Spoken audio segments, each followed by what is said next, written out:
Okay, so I got us up on the starting screen. I think I got the cameras ready. I will switch over to main scene when we are all good to go. Got my folder, got my dice. Should probably refill my coffee and water.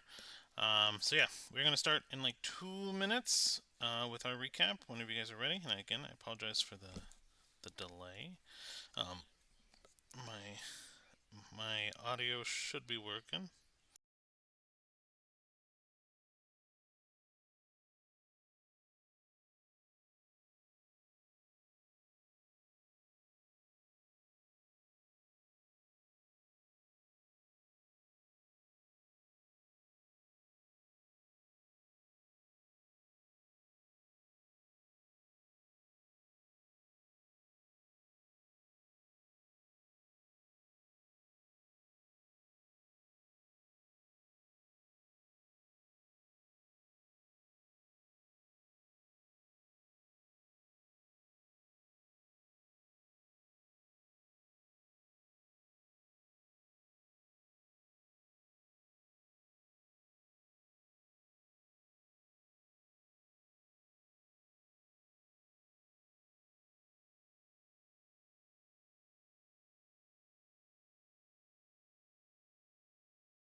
Yeah, that's the point.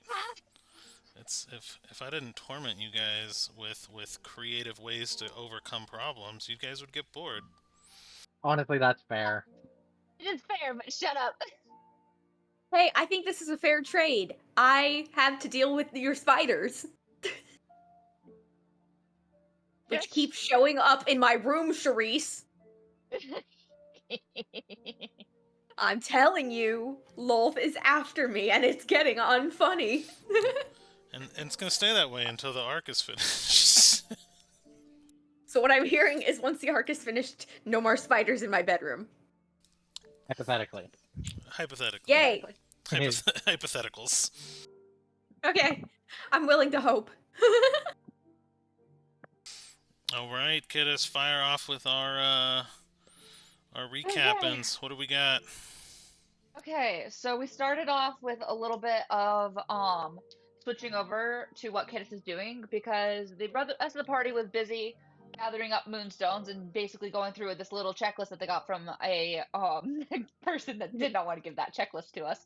Um, but hey, here's things that you can do to possibly wake up the goddess lady in the middle of the square. And so they went to get some moonstones and things like that from a jeweler. Meanwhile, Kid has started wandering around the city trying to figure out on how many strings that were with like a little bit of hope with the dreams and how many were just stuck with Lolth. And so she's trying to get a gauge of it. And then she tried to find one that was just with Lolth and that was with reasonable thing of being able to um not get killed by doing what she's about to do. And proceeded to once night fell, teleport into this dude's house while he was sleeping and shoot him with a witch bolt. In which case, he woke up very startled from the witch bolt burning through his chest and then started charging at her. And because she had a successful one, she just automatically charged another witch bolt at him. And he almost got to her with his weapon and then plopped dead on the floor. And then she was like, sweet, I got the body.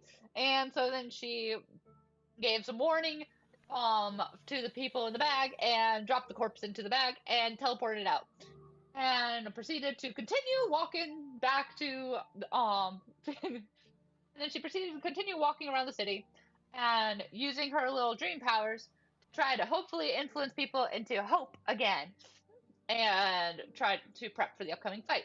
And so hopefully more people will be on our side, not fight us. Woohoo. So then she went to meditate and then she woke up and then she went over to Cedar's room where Gale was already standing outside the room prepared to try to startle her.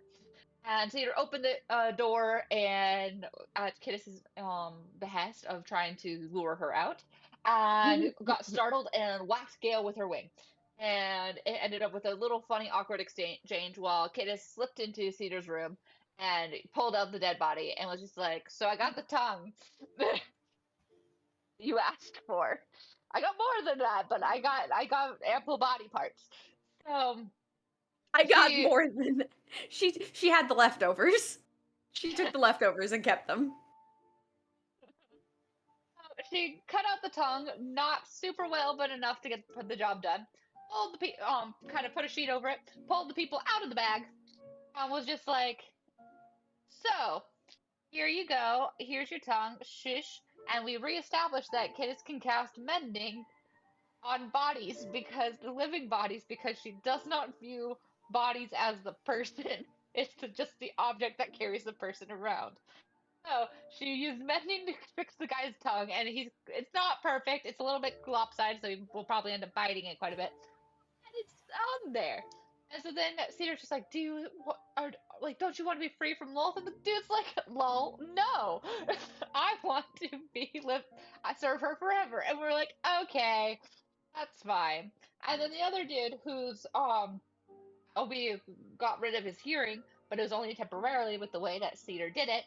Um proceeded to be like we were like, "Hey, so would you like to be free from law?" And he's just like, "You're going onto very dangerous territory here, but yeah." And so we were just like, "Maybe." And we're just like, "Okay, that's hopeful. Um keep that hope, buddy." And meanwhile, while Cedar was trying to do all this, Kid was just like, "This is no longer my problem." Shoves the body in the bag and proceeds to slip out the door. Um, and then contacts Leah and's like, "Leah, you awake yet?" And Leah's like, "Yes." And she's like, look, we have some things to discuss. Please follow. Also, do you think this plan's a good idea?" And Leah said no. And guess what plan we end up doing? The bad idea. So, spoiler alert. So then we proceed to continue on, and Leah says like, "Hey, I actually need your help with something." It's like, "Sweet, could you meet me at this place because that's where I'm going?" Because she was going to pick up Atlas, and so then she went to go pick up Atlas and saw this like this thing moving around the shop, and it was like fully covered from head to toe in armor, and she was just like, "Ooh, you look so pretty, that's amazing." And then the guy was just like, "That's your Atlas," and I'm like, "Yay, you fixed So, do you want to be my pocket blacksmith? And he said, absolutely not. I've seen what you're up to. No, that is not where I want to be. And then she was like, well, if you ever change your mind, I would love to have a pocket blacksmith. And because I will definitely need more of these. Oh, thanks, type thanks. So she then proceeds to absolutely praise Atlas and be like, "You're such a sweet little boy. Look at you." And then Atlas was just like, looked so pleased. And then she was like, "Atlas, do you want a voice?" And in which case the DM realized Candace could make Atlas a voice, and there's not really a way to stop it because it's in her ability. And Within her canonically, the ability. voice sounds like Matt Berry, which we're going to Or just put that out there so that Doku no, remembers that, no, because I'm we not did not agree to getting that. this. We I did thought we not agree agreed to to this. it. No, I thought we you guys agreed on agreed to this. this. I did Oh, not. never mind. I'm sorry. I I did not still agree to think this. it I've should not sound picked like his Matt voice yet. Berry. Okay. Yeah, sorry. Um, Sorry. I've not picked his voice yet. So then, Kidis, is just like, yay, we're gonna fix you. And then Leah was standing outside while she was just like, I absolutely love this thing. And the blacksmith said, so sweet. Now that you got your thing back, I'm gonna book it and see my girlfriend. And we're like, because it turns out they're dating. And we're just like, aw. It was heavily implied, and I'm really hoping that was true. So then Kid was just like, Leah, what do you want? And Leah's like, want to find death giants? And Kid was like, that sounds cool. Didn't know those existed. And Leo's just like, yeah, they do. And so then it's got Princess carried by Atlas the entire way as Leo was tracking down the death giants.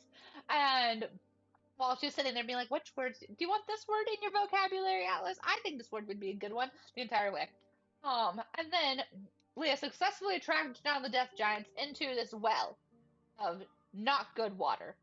And then Leah dragged Kidis down and left Atlas behind into the water. And his sister was like, wait! And did not wait. There was no waiting. There was only plunge into bad water.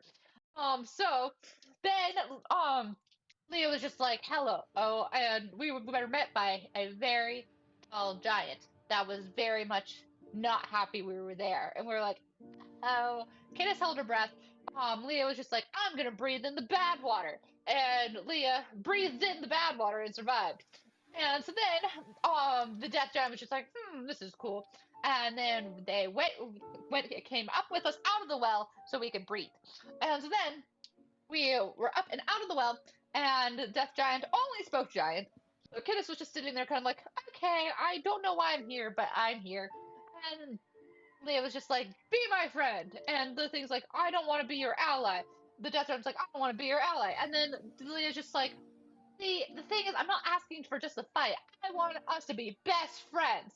We're going to spend forever together. And the Death Giant was just like, you know what? That sounds actually like a better deal than I thought. And then the Death Giant was still like, you still don't have a plan. And then Kid was just like, I kind of have a plan, Leah. Can you just kind of translate for me? So then I know what's going on. And then the Death Giant can understand me. And Leah was just like, okay. And then Kid laid out the plan. Step 1, distraction. Step 2, infiltrate. Step 3, wake up goddess. Step 4, hope for the best and beat Lolth. And so then the Death Giant was like, well, what if Lolth doesn't come out? And then Kid's just like, well, then we'll just have to go in. And the Death Giant's just like, okay, you have a plan, so we are on your side. And then Kidis was just like, well, so now we got to figure out on how to bring my thing over. And he was just like, there's a ritual. And she was like, oh, okay, sweet. And then we contacted Gale and Cedar, and Gale and Cedar were just like, okay, we're going to come over there now. And then Cedar was just, and then Sophie was just like, you want me to bring the very obvious spy? Look, I'm sorry. I was tired that day, okay? And I was just like, no, we don't want to bring the very obvious spy with us. I'm tired. And so Gina stayed behind, and Cedar went over. It has summoned her territory, like her little territory, over to where the Death Giants are, so that everyone's in one place, and everyone decided to have a pissing contest of who's got the biggest dick. for a little while. And so then we, Cedar and Gail showed up and they started playing with the little hungry guys. And they were just like, oh, yeah, we're going to feed you. And the hungry guys did not eat, though, because they Well, can't. they ate, but it just doesn't work. It just goes right through them, literally. So, they had fun with that. And then Kittis kind of outlined the plan for everyone and gave a little more details on who's doing what. And then the Death Giants were like, and everyone were like, we are on board with this plan. And so then Kittis was just like, so Leah, I'm going to contact you. Get prepared when we're going to do this. Sounds good? And Leah was just like, yes, because guess what? Poison, telepathy, works wonders. So then Kittis started walking over and she pulled out the Raven Queen's feather that she sent to her a while back. And she was just like, Raven Queen, we're about to go attack. If there's anything else you want to do it now. And so then she went and proceeded to continue on and went to sleep with Atlas guarding her and felt very anxious about the upcoming fight, but managed to fall asleep. And then she started moving over and to the spot where into the main part of the square where the goddess was hanging. And she also contacted Leah to be like, okay, prepare the distraction. And distraction did work. Distraction of releasing a bunch of the little lantern pixies everywhere and having absolute chaos worked for the most part. I'm proud of the pixie idea, by the way. I'm really happy with it because that was I didn't plan on that. That was just a spur of the moment idea, and I'm happy about that. Then, Kittis used her ritual and brought everyone over into the main part of the square and literally plopped her territory in the middle of enemy territory. And so everyone showed up, and then the fighting ensued. Kittis went back to her body and then had Atlas carry her to the battlefield. And then Kittis proceeded to do this whole speech, which was fantastic. And if you want to watch it, go watch it because that was really actually pretty good for something I completely made up on the spot. So then, Oh my gosh, the speeches, you guys. As the one party member who didn't give a speech, I was in awe at my cast members. I love you guys so much. Y'all are amazing and you're so talented and I love you guys. so so Kittis did her speech. I had advantage. I had the necklace giving me a +5. I had everything going for me, and I rolled a 2.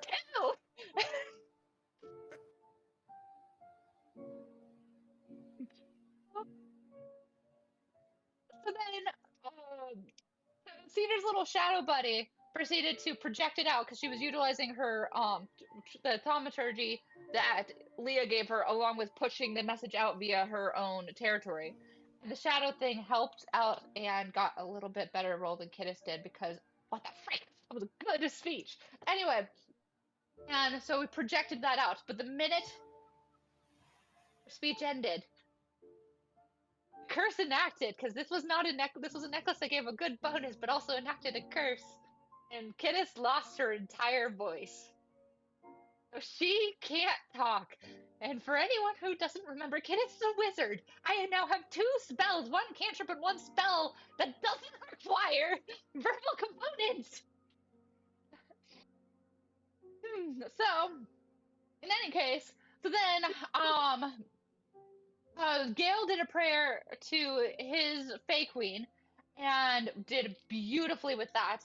Got a boon from the water that was in the fountain in the square that poured out and gave everyone a blessing. We don't know currently what the blessing is, but we all did get one.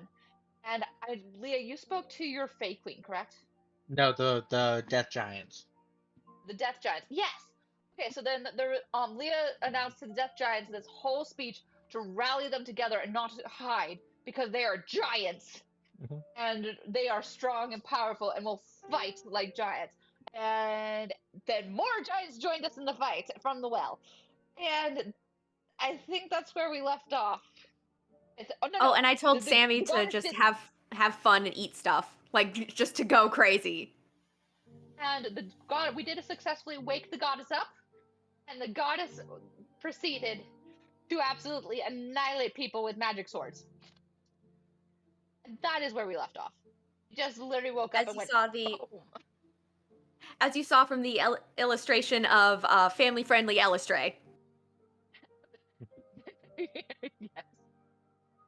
Um, I've been and she laughing did at the not. censoring on Elistray for 2 weeks now. I mean, it is fair because she was naked No, in the it's square. It was absolutely fair, literally. and I'm very glad that it happened. It's just the fact that it's just 2 red bars. You know, I do the I best I don't know can why. with as fast as I could do it. So No, it's amazing. You did great. There's just something about it that makes me laugh, and I don't even know why I'm laughing, but I am. because it's like super serious, right? Like this powerful magic beautiful drow, and it's just like comedic red bars. I Yeah, get it. it's like the curse filter in Amazing Digital Circus.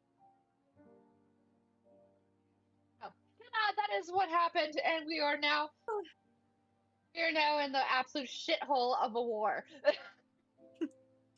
Doku, did you see the thing I sent you from my cousin about the sound levels? I put it on general chat on the Discord. I was in the wrong room. Give me 1 second. Let's see. It's touch quiet but bearable. At least trees could be turned up a couple of notches. I haven't heard anyone else talk, according to my cousin. All right. Oh, he heard me talk and sent a follow-up message after that. My volume's okay. Sharice's could be a little louder. And I think at that point he hadn't heard you or Rain yet.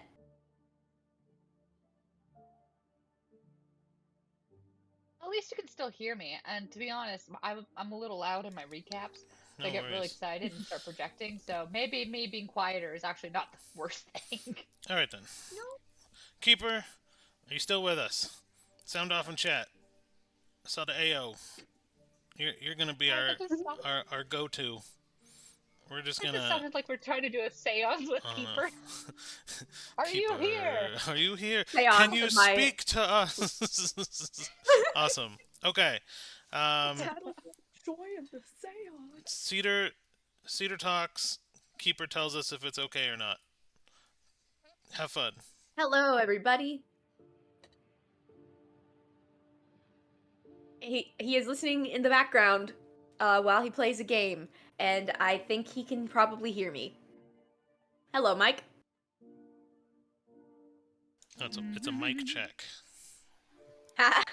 Okay, so I he said pulled I it sound up. good. Currently, Sophie, yeah, you're fine. How are you and me? I'm fine. You're still slightly soft. I'm slightly soft. Yeah. Hmm. I know I'm pudgy, but you didn't have to call me out like that. Oh my gosh. Alright, so I bumped up a little bit. I'm closer to Discord now. That's better. And Kidus, go for it one more time. So my recaps are all done from memory in case anyone wanted to will remember that part of my entire life. I am really happy that I remembered a lot more from session than I thought I did. I was really nervous because there are certain things I was worried I deleted because I've been busy the past few weeks because, it's been a few weeks and life happens. Life Okay. always seems to happen. Yep. I just had to bump her up in Discord. I heard it too, actually.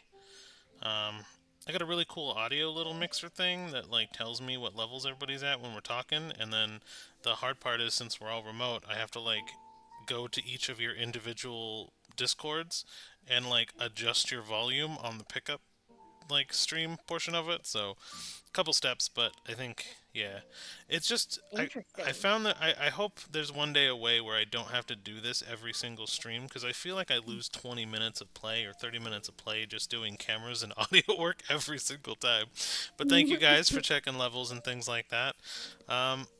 Let's find a way Thank you. to get back in. Alright, what is this one? Let's do this. Ooh, okay. Love the music. Yeah, I don't think I've used this one before. Ring section. So you guys are slowly getting surrounded by these plague knights. The first round of them have dropped down. Their lifeless corpses still floating as these lunar swords just kind of pin them to the ground dead in one shot. 12 more kind of descend onto the square as you guys begin to surround yourselves more and more. They kind of close in. And you see another set of lunar blades, half as many this time, fly out and almost taking out each other one. 6 more go down, just cut in half and cleaved by these lunar blades as their bodies actually cleave in two and hit the ground. Just a mossy green blood kind of permeates the ground now where their corpses fall, and almost like dandelions and weeds actually grow from the stones where their blood actually hits the ground, mixing with your domain. As 6 more continue to go, you see this 20-foot tall drow woman actually take a knee to the ground. She looks exhausted and tired, as it took all effort to potentially summon what she had after such a long slumber. She looks up at you guys, and you see an arm wrap behind her as 2 giant sickle swords appear almost out of the shadows and grab her. You see another drow that you actually met previously as he looks at you guys, smiles a mischievous smile, and jumps away and phases out into the night sky with her in his arms. You get a sense that everything's going to be okay, because given what you know, you're assuming you know who that is. Yep. I don't think we've ever determined it fully, but he was waiting, and he came. And you don't really focus on that now, as 6 more Plague Knights actually close in on you guys. And we're going to test your strength so I can balance the final battles. Oh boy. So we are going to now, for the first time, I think, on our level 20 characters, roll for initiative, as there is no way out right now.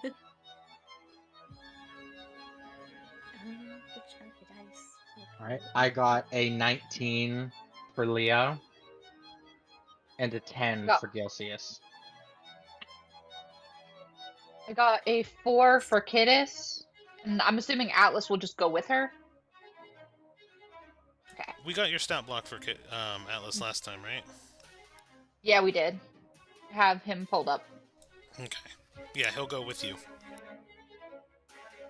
16 for Cedar. Well, Cedar Strix.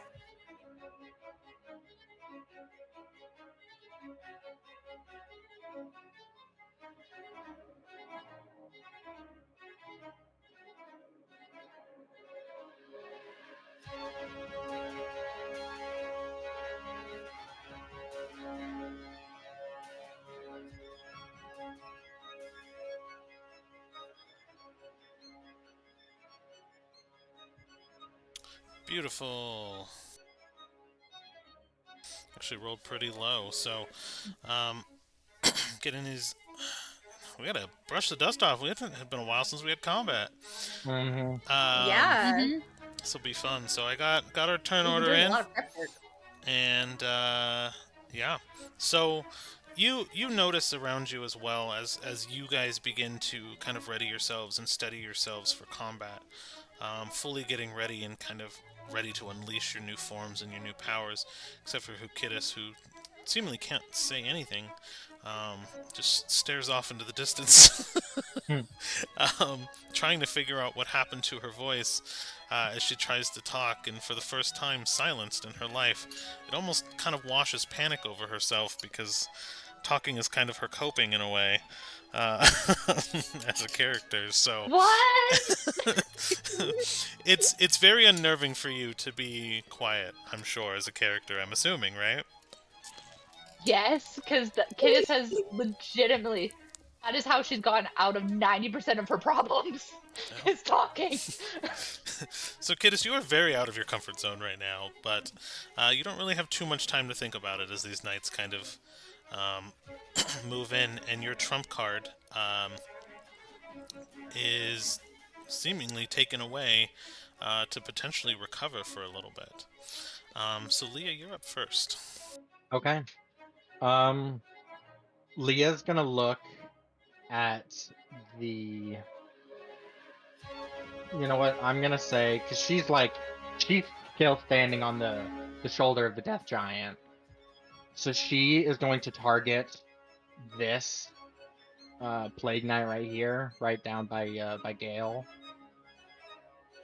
and shoot off Tasha's mind whip for a DC of 25. Well, That that'll is hit. intelligence. Oh, and you said a 25 intelligence? Yeah. I did not make that. Okay. So that's the full 3d6 damage, and you can either only move, bonus action, or action your next turn.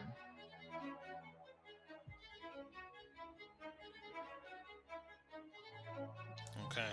So what I'll do then That's is 11 damage. 11 damage. Okay. Then what we'll do is we'll adjust the tokens on the map really quick to size. So if you guys want to kind of pick your places. Yeah.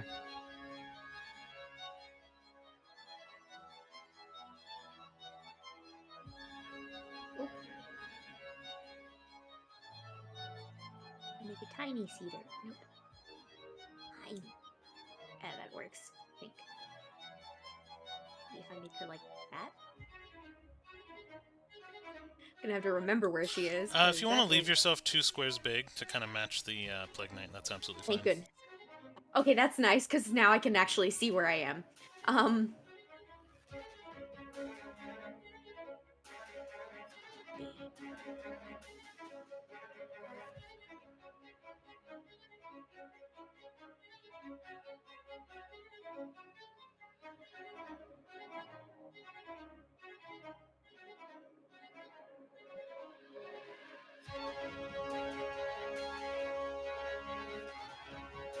Okay.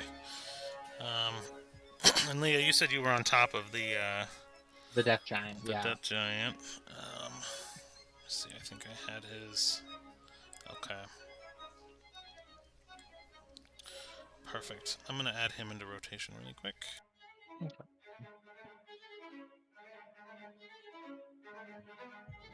Alright, and then which one did you hit then? You said... This one down in the bottom right. Bottom right? Okay.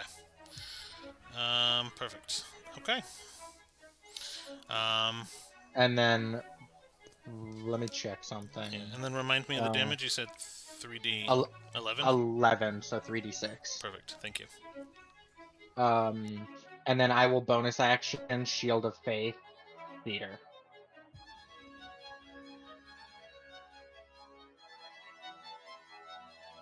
Actually, I can't do that. I already cast a spell.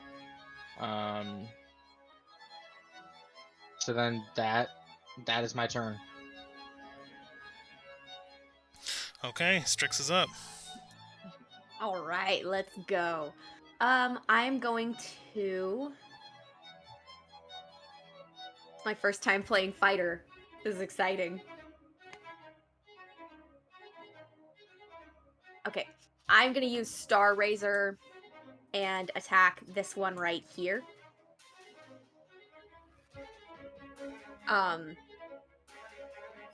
So I'm gonna make an attack roll for that. Do 4 attack rolls, right? Remember correctly? Rain, do I get 4 attack? Oh, I do. Okay, I get 4 attack rolls, so I'm going to attack him 4 times. Let me just grab my dice for that.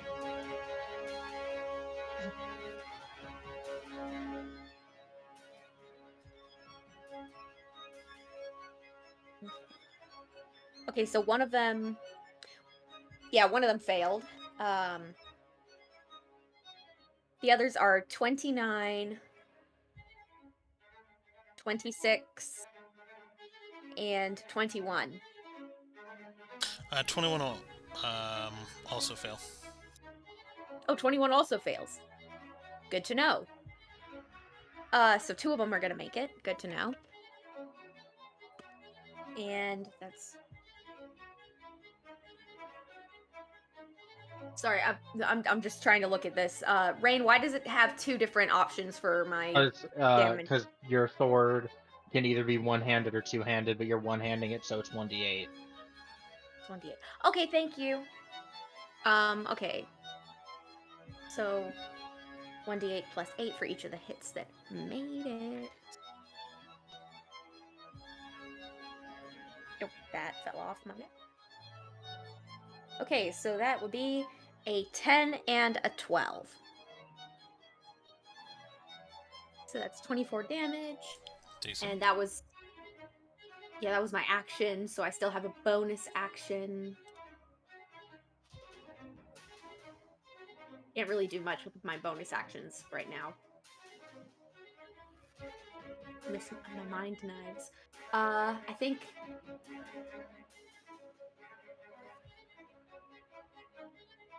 Yeah, I think that's what I can do. Okay.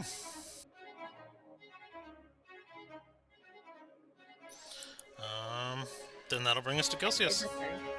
Okay. Gilcius will bonus action, magic stone, not use any of them, but have them on his person. 3 magical pebbles. And then for his action,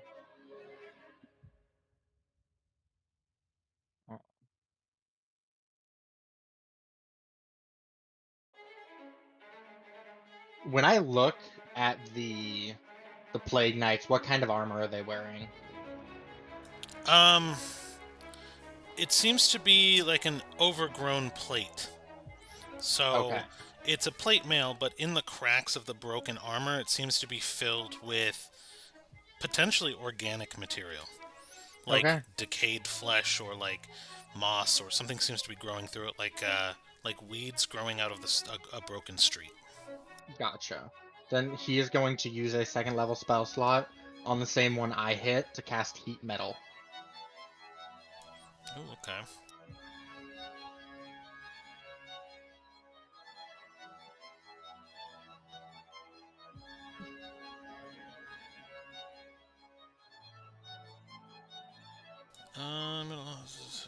Okay, so it's a little red It hot. just happens. Yeah, it just happens. So that's It's 11 damage from Heat Metal. okay. Yeah, I was wondering. Okay, he took another hit. Um, and then he is going to move more northward towards Kittis, and that'll be his turn. Okay. So the Plague Knights on the left actually almost begin to move in unison and kind of close in. So 5, 10, 15, 3.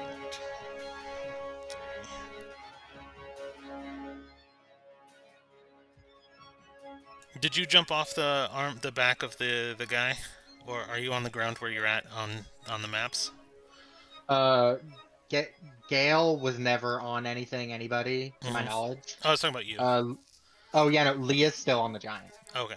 Because I was like, he's either going to move towards the party where everyone's kind of in the center and surround you guys, or he's going to move directly towards you. So I'm going to go ahead and just adjust you there, and then 10, 15, 20, 25, 30. Okay. He's going to get close. Okay. Um, so the one engaged with Strix right now is actually going to reach a hand out and actually try to touch you. 16 No plus miss, 8, okay. so 24. That's a miss. That doesn't hit! As a wizard main, that is so satisfying to say. You're welcome. Thank you, Oh, that's right, Rain. because you just cast the shield, right? No, she just naturally has an AC of 28. Okay. Well, not naturally, but Yeah. with all the shit I gave her. Okay. So that sucks. That means I'm gonna have to roll pretty good to get you. That was already a good roll. Okay. Thanks! So Okay, so the touch misses, and you kind of dodge it because he's kind of going slow, and you're like, oh, I'm getting used to this body. But he's going to, if he misses the grab, he kind of does a lurch, and then grabs his sword, and then just swings back up at you with just a standard attack. But that is also going to miss. So you are doing pretty good. As for Kittis, though, you have one engaged kind of face-to-face with you right now. Yep. And he has not taken damage, but there is a grouping. So, a green cloud, he actually unhinges his jaw and opens his mouth, and you hear an eerie sound as just this gaseous cloud begins to kind of come from his body, and it just creates this puff of just green hazy cloud in a 20-foot radius that's going to engulf you, um, the giant, and Leah, and you all need to make a Constitution saving throw for me.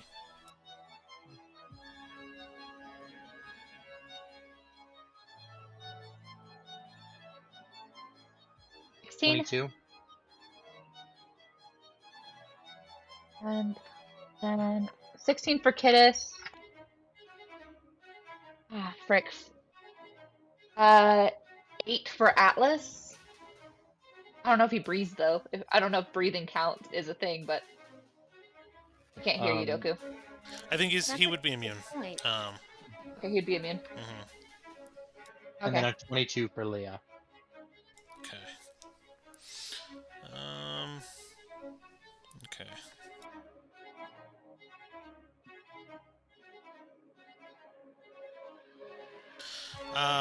So 21 for big guy, 21 for Kittis, 10. 16 for Kittis.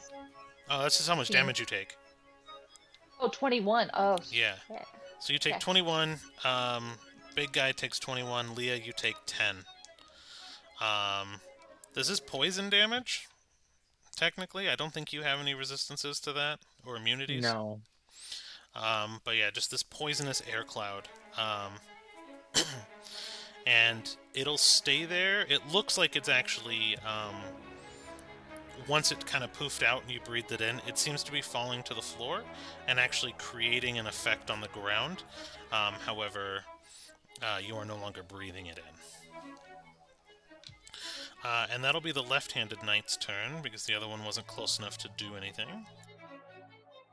And that'll go to Kittis. Okay, Kittis, basically, like, that's the breathing in just snapped her out of it. She's like, crap.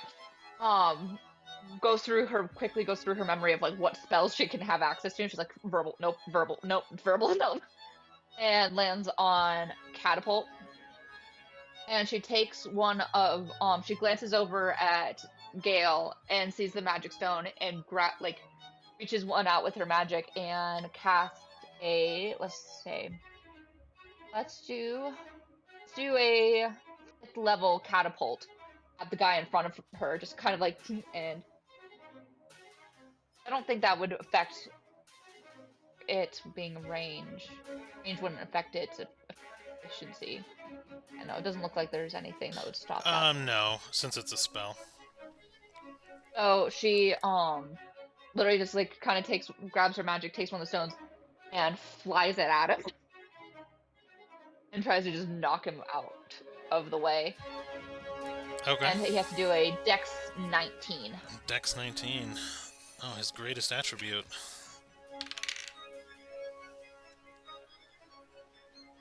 And we see Kittis He Velta did starring in save, David actually. and Goliath. He did. Okay, well, it says on a fail save, Silvery barbs. strikes the top. Silvery barbs on it. Oh, you're doing silvery barbs on it. No, you do have your reaction, so that's fine. That was 10. That was not a save. Love it. So, Okay. So And that also would send- advantage to Cedar. okay. Then that means that I do 3d8 damage. No, Plus it 48. upscales. Yeah. Oh, 48. Oh, No, plus So 4, it's so it's 78. 78. 78. Okay, we're just gonna roll with this then.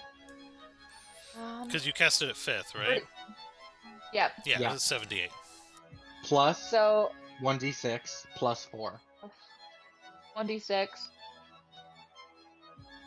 31, 32, 36 damage. Hmm. Plus, since he failed, if I remember correctly, catapult with a failure sends a person either on their butt or flying. So it strikes a target and stops moving. The object strikes something. The object, when it strikes, takes bludgeoning damage. Solid surface, hit the creature, cast a spell. Maximum weight of objects you can target. I don't see anything with that in base catapult. I think it's And knocked you over. On a failed save, the object strikes the target and stops moving. Oh, so it can stop them in their tracks from moving. Okay, noted for next time. So he can't move anymore. For, I think 1 round or something. well, no. What that means is basically it's just extra flavor text to stop people from bullshitting catapult. It's saying when the item makes contact with a person, the item ceases moving. Oh. Oh, okay. Oh, I understand. Let's see. 5, 10, 15. And then Kittis is going to bonus action teleport into the tree. And then after that, Atlas is going to turn to this dude, move closer, and multi-attack 2 melee attacks with the longsword. Ah, that's why I was confused. Hang on. I'm gonna switch you out. Hmm? Oh. What? Ah, there he is.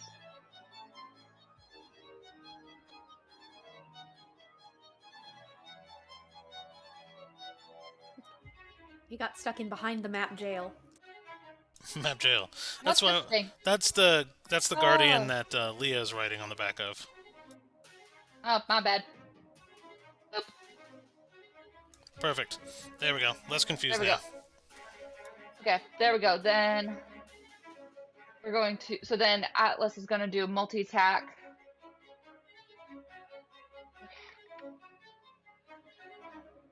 Does not hit. 16 plus 6, 20. Does a 22 hit? 22 meets. Me to beat it. So 1d10 plus plus 5. Okay, that's 6 damage. And that will be his turn for now, but that means that he gets 1 more charge. So now he has a total of 7 charges. Cool. Okay. So, Kittis and Tree, and that will be my turn. Alright. So we got knights on the right.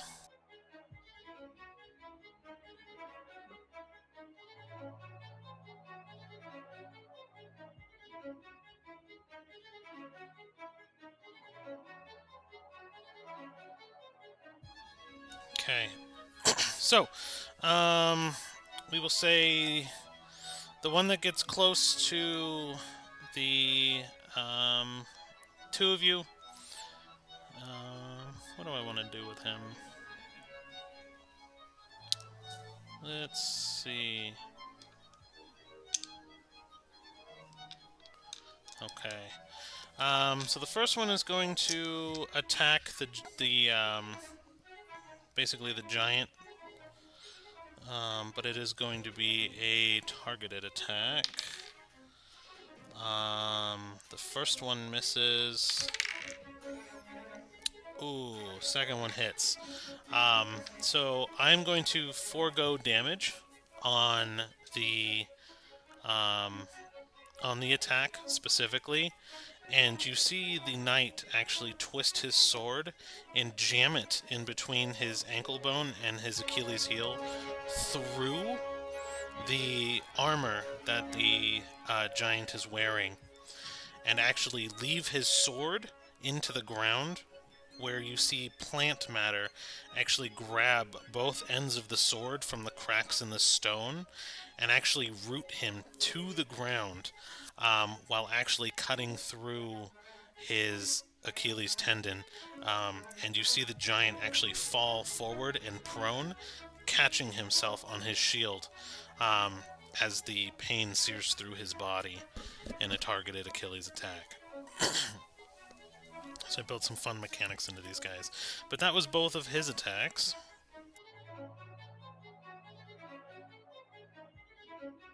It's actually called hamstring, but I decided to Achilles it because it's more graphic.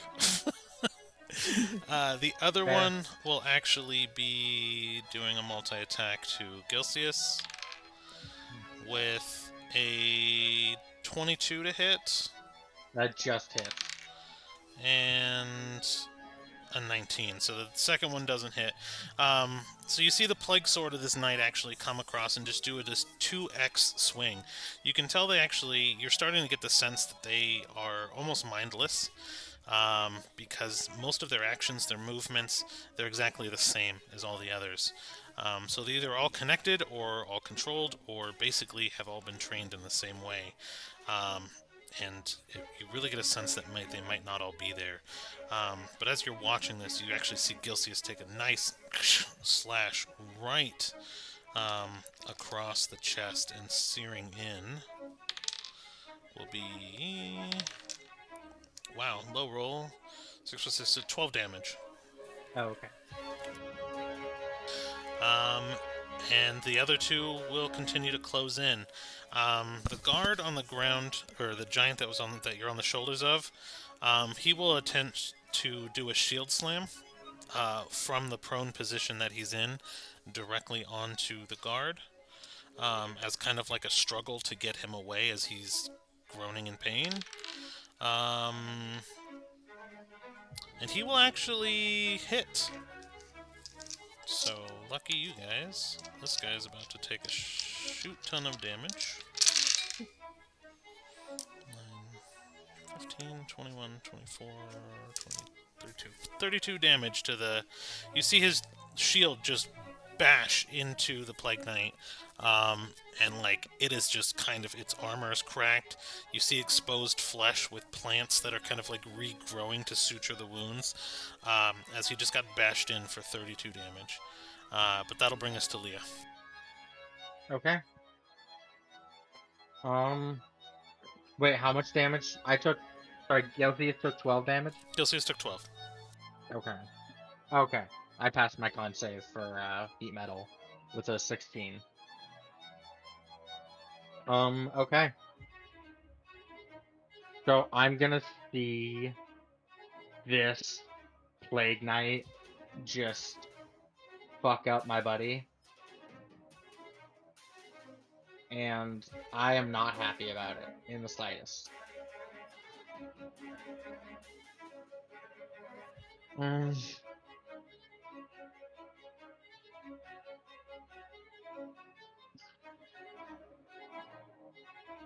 Tell me, do I know how hard does the Death Giant hit? Do I know?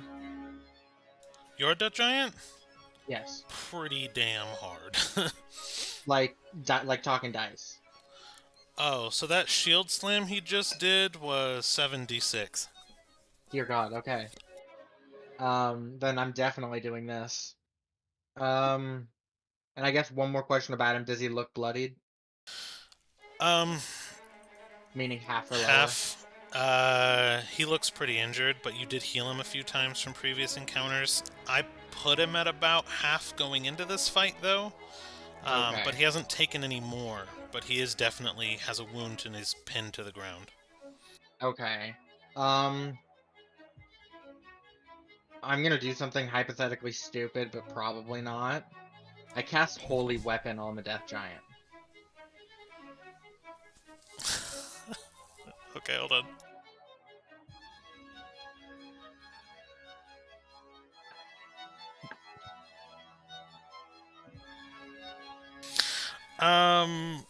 Okay, you imbue with holy power. Spell ends. Weapon of its light, bright light, 30 foot, dim light for okay. In addition, weapon attacks made next to radiant damage. I wouldn't say he would be susceptible to radiance like that. No. I'm not damaging him. This is an application to his weapon. I know, but he's holding it. Right. It doesn't damage him at all. Yeah. It deals the extra damage with his weapon. Yeah. Okay.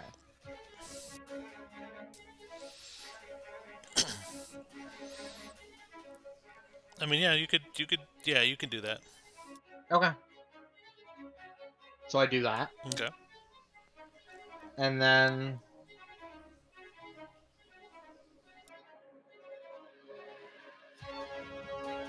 Oh, sweet. That was my bonus action. Fuck yeah. Mhm. I didn't even notice that.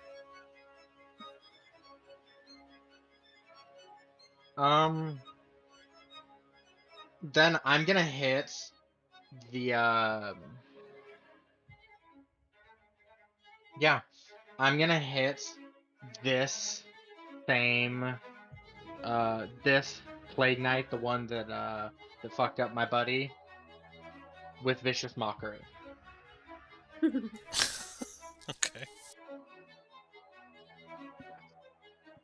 And just, as the depiction of this, you see Leah about like start getting like amped up to say something, and then look around, realize her audience, and quickly switch to giant.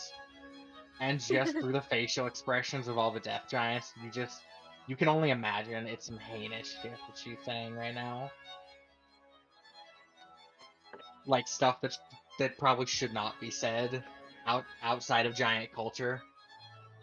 Kind of shit. But does he pass? Oh, what's the save? It's a wisdom save. Wisdom I know that. 22. 22. Yeah. Okay. Ooh, I got an 18. Let me see how I built this guy. Hang on.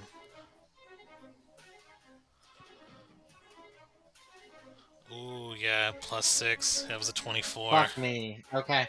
You know what? That's fine. Alright, that's my turn. Okay. Yeah, that would have been super good. But he's got the holy weapon, so when it gets to his turn, I'll make sure to do that. Because there's also another effect that I got to take into account for now too. So each creature of your choice that can see within 30 feet of the map and must take a Constitution throw. Is that going to enact on his attack? No, that's only if I dismiss the holy weapon. Got it. Okay, perfect. That's only if I say I want to end the spell. That happens as like a last hurrah. Perfect. Yeah, it wasn't super clear. So okay. So as of right now, it is just the extra 2d8. Okay. So that'll bring us to Cedar or Strix. Let's go. And you do have Okay. advantage on your first attack. Yay. I'm going to, I'm going to attack, do the whole 4 attack thing again. Let me just Also, pick wait, out... Cedar, what is your modifier for your weapon? 14. Okay. If you ever roll a 32 or higher, so an 18 through a 20, you've just hit a nat 20. Good That to is know, how your thank you. subclass works. Love it. All right, I'm gonna start I was texting rolling. about that last night. I was just like, ooh. Mm-hmm.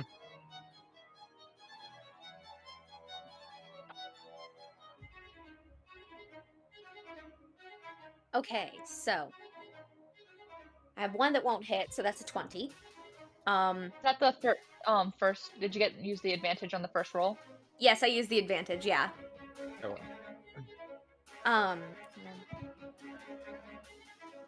I have 25. No, yes, 25. Sorry. 25. 31. I'm close. 29. So yeah, the latter So not three. this time, but I was close. So Mhm. those 3 Those 3 hit. Okay, so d8 plus 8. Here we go. So it's... Where are my d8s? No, for real, where are they? Have you checked your butthole? Skeet up, butt up. Oh, sorry.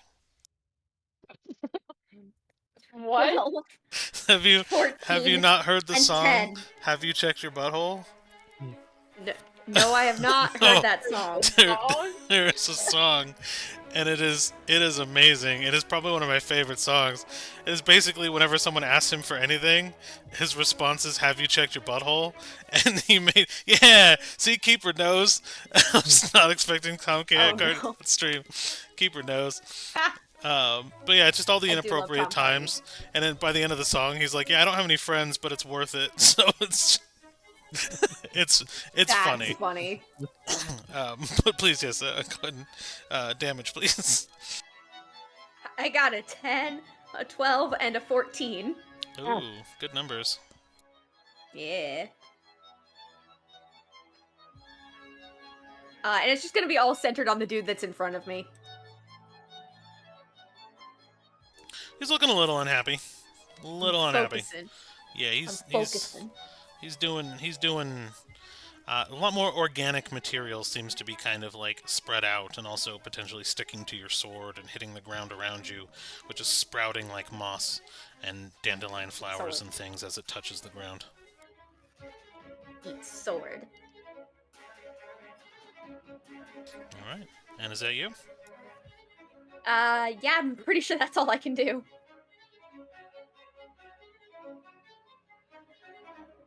All right, this is about to get fun. So,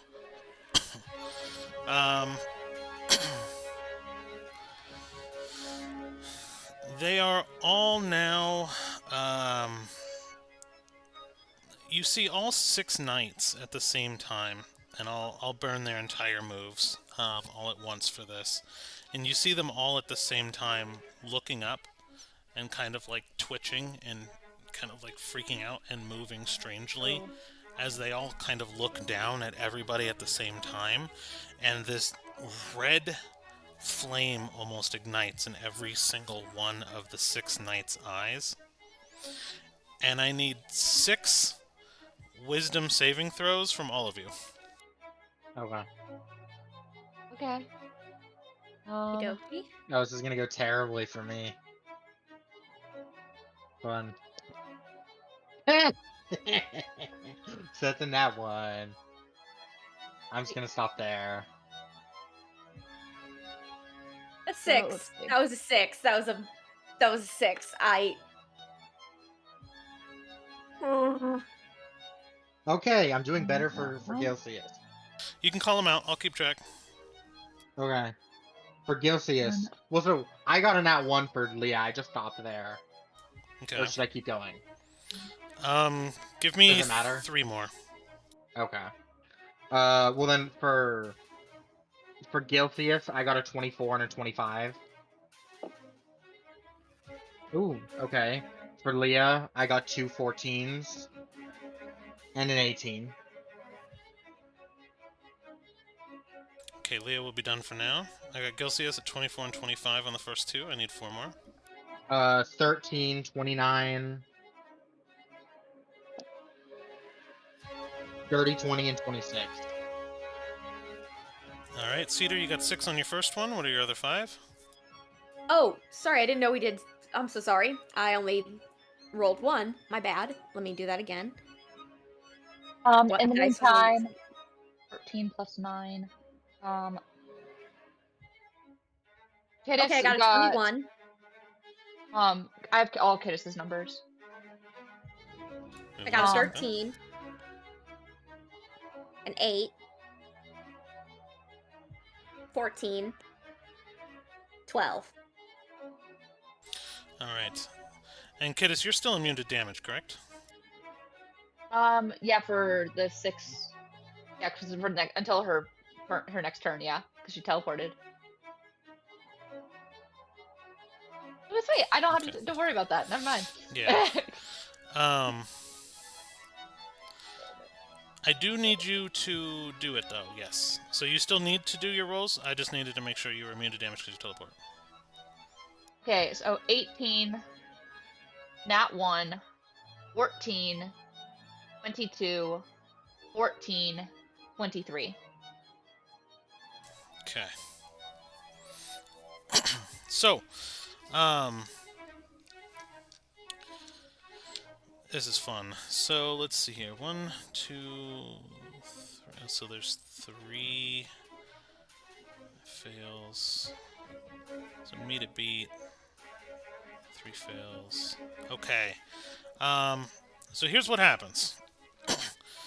So all of you guys, except for Kittis, your eyes begin to kind of burn, staring kind of at the eyes of these Plague Knights as this pain sears into your optic nerve. It almost like freezes your brains for a moment as this psychic flame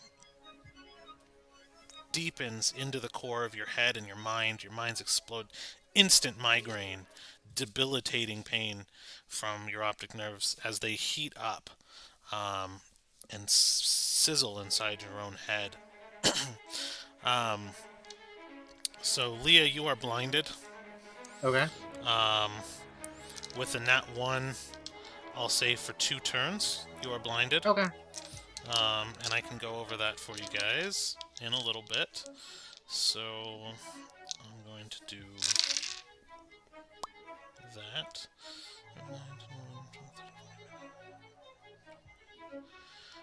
You take 46 damage. Okay. Strix, you are blinded for Hello. 1 turn. Okay. You take 29 damage. Alrighty. Gilcius is not blinded, Mhm. and he takes 6 damage. Okay. Kittis, you are not blinded. No, excuse me, you are not damaged, but you are blinded for 1 turn. Okay. And our Knight Buddy takes some damage, but he is immune to blindness, so he does not get blinded, but he does take some damage. After this happens, all of the Plague Knights look downwards and kind of pause, and they almost seem a little bit rooted in place as they kind of look down, almost to like recharge.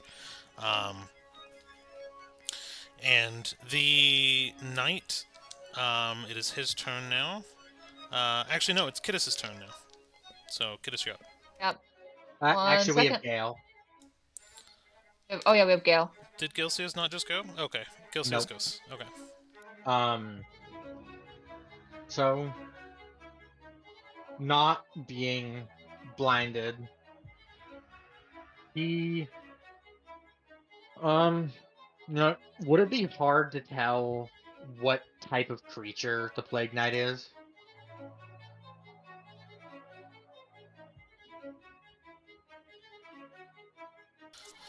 Um,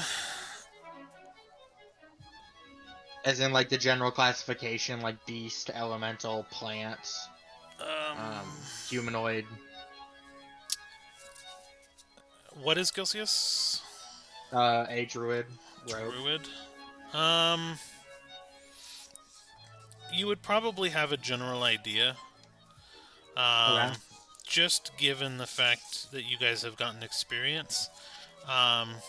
It's, you could probably call it undead in a way, but it's Okay. not humanoid undead. It's like the tree. Okay, so it is. So is it? Okay, well, so that's gonna bring up another question. Is it undead or plant? It's both. Okay, but it does count as a plant. It will count as a plant just as much as it will count as undead. Yes. Love it. Perfect. That is all I needed. All right. I think we're in a little bit of dire straits.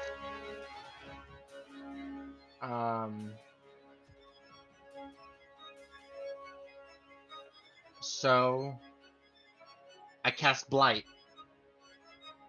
on the one nearest me. It is a con 18. You have disadvantage.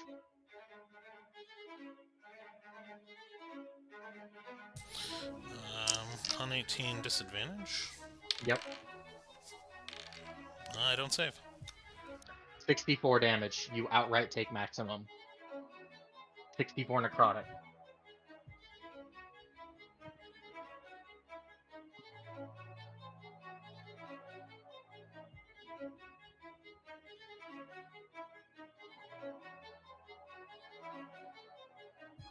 Oh, so this plant, it is organic. Yeah.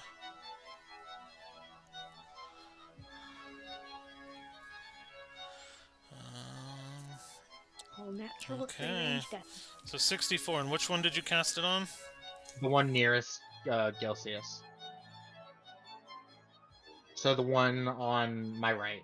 Yeah, I think he's already gotten hit with Tasha's. I'm just trying to see the damage. Yeah. He's actually already taken 22 damage. And you said how much damage? 64 outright. He explodes. Love it. So you cast your blight as Gelsius, and you notice that he just essentially the between the heat metal that's searing into the kind of organic plant life, which smells, by the way, you cast blight, and the organic matter pretty much disperses out into a green goo of just like think of it like I like swamp. Get out of my smell. With and the armor kind of falls into the swamp ichor and goo with a splash as that knight is dead. Yeah. Okay. Nice. And then bonus action. Well, okay. You know what? I'm gonna save it for right now. So that's my turn. Okay. That'll bring us to Kittis. Okay, quick question. This is blinded. Would it be possible for her basically, because we're in her territory, to utilize it as a pseudo site? You feel any Like ability Toph. requiring psychic attack rolls against creatures have disadvantage. Creature has disadvantage on attacking. So you are not completely blind, but everything is just very blurry and things like that. So you could probably still do something. You will just have disadvantage. Well, you'll fail any ability requiring sight. Attack rolls against the creatures have disadvantage. And you have disadvantage on attacking. So spells and attacks will be at disadvantage. And Yeah, I was wondering if I could basically mitigate that and utilize we're in her territory. I will. We'll see what happens. Why don't you do that and we'll play it out. Okay. Like, Do what basically do what you want to do. so basically she tries to connect with her territory and basically feel each creature that is in her territory and where they're at. Basically, because their soul, I'm assuming there's some sort of, they're undead, but they produce something that she'd be able to sense it entering her territory. And utilizes that to do a magic stone at one of the ones that are below Gale. Or like to use catapult on one of those magic stones. I'm trying to use catapult. So how will that work? Because there's magic stones, which produce magic, and then undead thread in her territory that is from a different god. Straight up 90 feet or something. So this does not require an attack roll for you. The spell actually No, has it's a dex. the spell actually has its own accuracy, if you will. So it doesn't actually rely on you specifically. So what we are going to do is I will say that the spell will succeed because you don't have to aim it. Yeah, so Okay. what level are you doing? And level catapult at do the one on the left. Okay. Low. Alright. At what level do you cast it at? And what's the save I again cast it for at Dex? 5th. 5th level? It's Okay. 19 dex.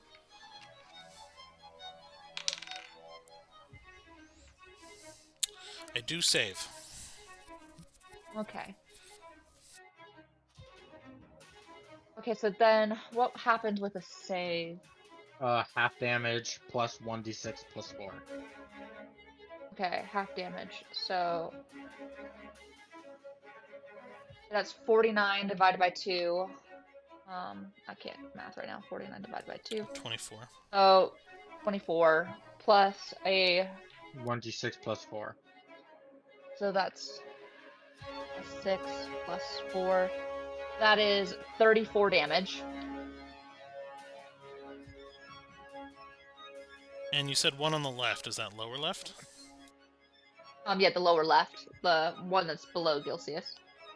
Beautiful, thank you. And then she's going to basically kind of like duck behind the tree and try to like in like the tree's branches, and she's basically going to be trying to figure out kind of like frick about her voice, but her bonus action, she's just going to be like kind of like trying to process through like what can I do, what can I do, what can I do, fix whatever's wrong with my voice. Then do? what do? And What then do? Atlas is going to multi-attack. And there's not been a melee attack on him. But you can't do revenge, so multi-attack on the guy in front of him. Okay.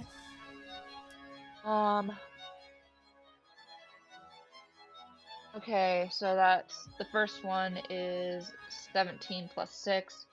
First one's a 23. The second one I don't think will hit because it's a 14. For one will hit, yeah. One will hit. So then 1d10. My d10. There it is. And that's 7 damage. And he Okay, and with the tears, can he do those after a multi-attack, or does that have to count as its own? What do you mean? So on his thing, he has the tiers of where he can use a charge. Does that need to be its own action, or can he do a multi-attack and then also use the tier? That's an action. It's an action. Okay. Yeah. Just wanted to see. And that will be his turn then. Perfect. So that was you. So that'll bring us to the giant. Okay. Frustrated giant does two things. The giant does not like being controlled or pinned to the ground. So you will actually see the first attack this giant makes is he will actually kind of angle himself in such a way where he drops his giant shield onto his own ankle, severing his own ankle so that he may stand again. And he rises up on his foot and bloody stub and swings his sword at full force at this Plague Knight right in front of him. God, I hope I don't miss. Metal. I mean, I think it's appropriate for giants. They're kind of just... Yeah. They're just big bros. Like... Big throat. Yeah, I hit. I definitely hit. And I'm just double checking the damage because you did the holy weapon. Plus 2d8. Plus 2d8, thank you. For every single hit. Yeah. So he's only doing the thing.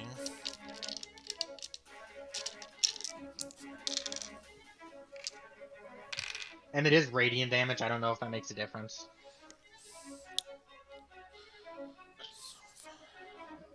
10, 18, 28,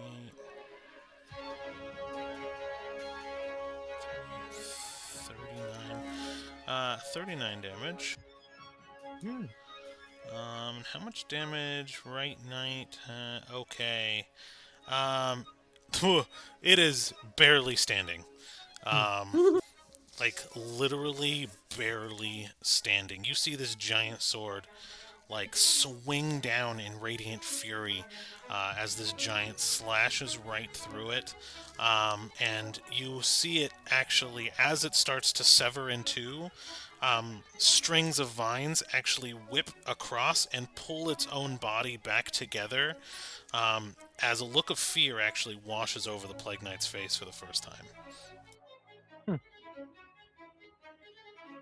So Okay. cool. And that'll bring us up to Leah. Okay. Um.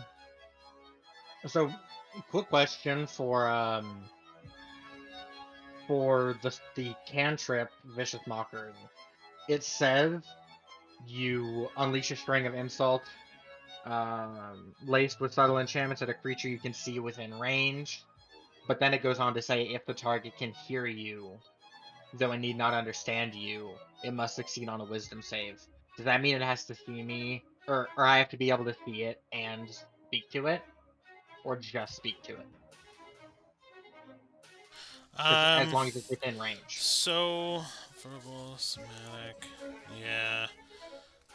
See within range, so But then it goes on to say about if the target can hear you. just intention when attacking. So yes, I will. Yeah, it should automatically not. It should automatically fail, but you are correct. I would say that we can let it go ahead and go through because of the verbal aspect. Okay. Um. So then, yet again, uh, just throwing a little bit of Italian in there by creating a shit ton of gestures that mean nothing but look like they do. I save. um, I'm not even gonna roll. I'm kidding. Go ahead. uh, she just again throws out strings of insults and giant, and that's a wisdom 22. I should also mention I'm not Italian. I know, but I am. So Yeah, I know. this looks like it looks like a nat 20. I don't know why. My vision is a little blurry right now. No, I did not save. Okay. So that's a disadvantage on your next attack. You're doing it the one that just got attacked, right? Yeah, It the one that's like on its last You legs. can roll minimum damage and he would die. I love it. So Rain, Okay. Yeah. Rain. Now we need to send Doku the Sylvia chick. Yes. That one. Yes. We're gonna send you videos later, man. okay, sounds good. Um. So looking up at you, kind of following your voice, he kind of locks eyes with you and falls apart. Again, in that just green goo that now is just littering the battlefield, you actually see it link up to the kind of poison area that's already in effect on the ground. Okay. And then you hear her yell out in giant as she watches it perish, and you just very like it takes you a second, but then you realize, is she saying get fucked?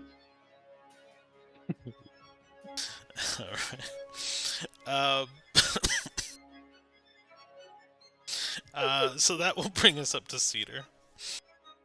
Oh wait, are you? Yeah, that was your. Yeah. Yeah, Yeah. it'll bring us up to Cedar. I felt like throwing the extra shit out. I'm just gonna attack again. Just gonna attack the guy in front of me again. So you will have Uh, disadvantage on all of these attack right. rolls. Yes. Okay. Okay. Then okay. Okay, so that first one failed because somehow I rolled a 1 twice. But hey, you can't get lower. Okay. While she rolls Okay, that out. 21. Okay. That doesn't hit either. I have 2 more attacks though.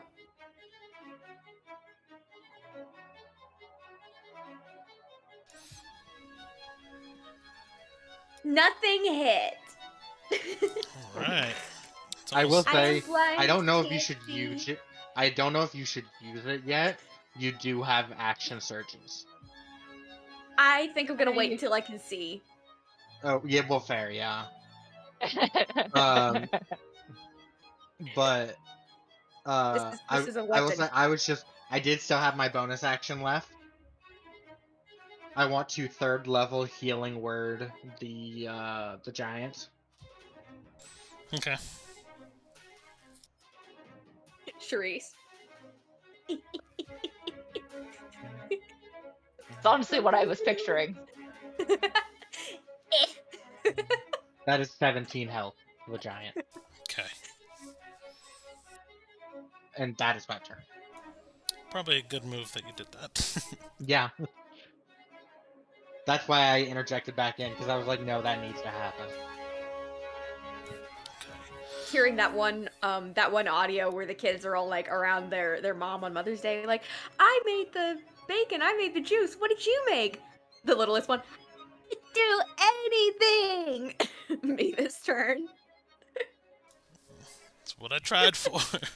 I mean, you guys have taken out 2 of them so far, and the other ones are already damaged for the most part. So you guys are doing all right.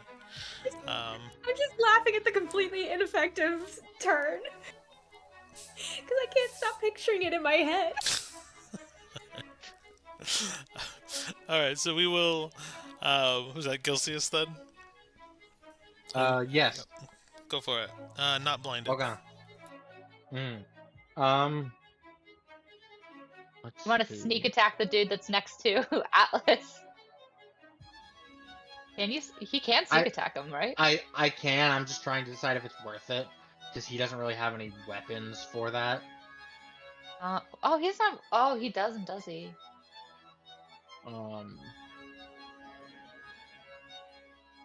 Because really the best we get out of that would be 4d6, Yeah. which is the equivalent of like a first level spell.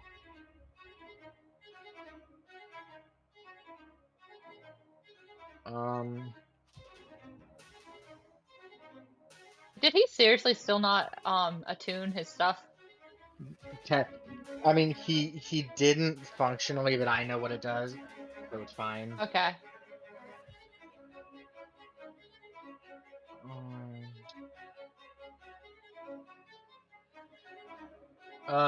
Tell me, can Atlas be healed by like regular healing sources? Yeah. Yeah. I don't think he Like, needs it though. He hasn't taken any damage. okay. Well, Yeah, how damaged for the? Oh, go Well, ahead. no, they're pretty damaged. Sorry, I'm trying to just logically think this through. I'm gonna, as Gilcius, I'm gonna throw out a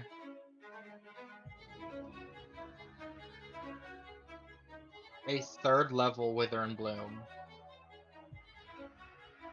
centered on the 2 in the south.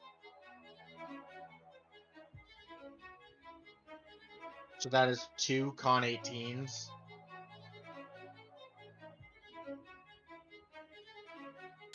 Each creature you choose in that area must make con saving throw, 2c6 necrotic on a failed save, or half as much on a successful one.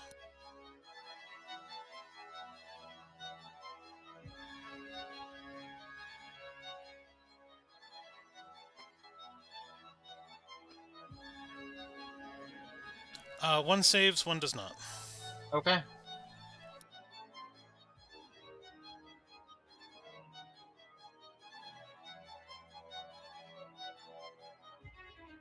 Okay. That is 5 damage and 2 damage.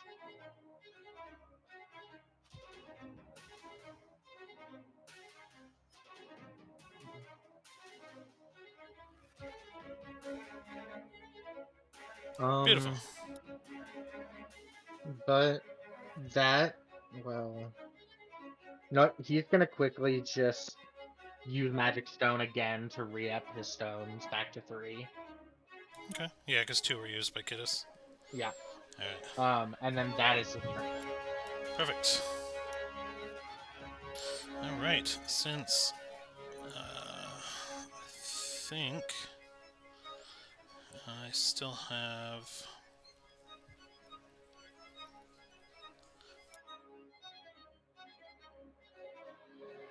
Okay, I need Cedars to spell save DC.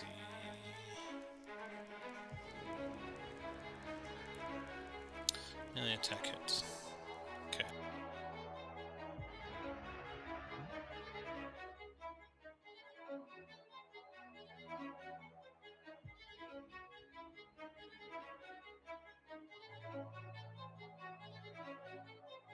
So, sorry.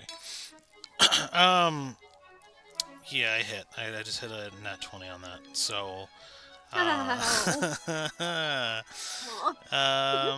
it's fine.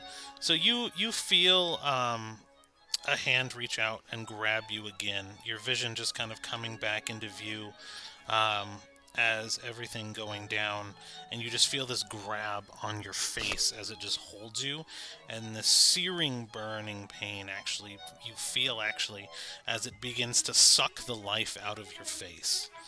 Um, and you will take. I'm gonna, before you say that, Mhm. I silvery barbs because it Can says you? Because nothing. you just did a healing word in between turns, so you shouldn't have a No, reaction. I didn't. You No, I did. didn't. You Well, I did, you but that did. was only because my turn was cut off prematurely. Was it? Because it was Kidda's I turn, had never, or That's I true. It had was the never bonus declared my action, not the bonus action. reaction. Yeah, okay, that was just me using my bonus action. okay. Um, but no, like you're totally fine. I'm just like letting you know.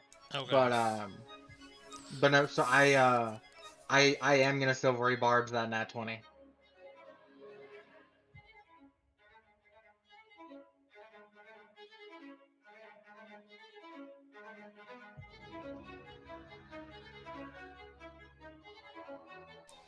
Alright. Roll a d20. Use the roll. Alright.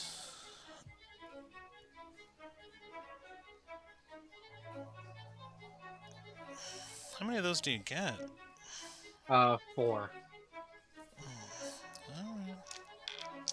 Let's see what I get then. Yes. Alright, so I will not hit on that one then. Okay. So he misses the grab again. You notice the shade as it kind of gets near and you reactively flinch. But the sword will come down again as a part of the attack. And 25 does not hit, right? Nope. No. Okay. So yeah, that Plague Knight did not do anything to you today, Strix. Let's see, who else do I have on the field on the left side? I have both, actually. Okay, so you will... Boom. Atlas, go ahead and have an opportunity of attack. Alright. That's 12. Alright, 12 on that hit.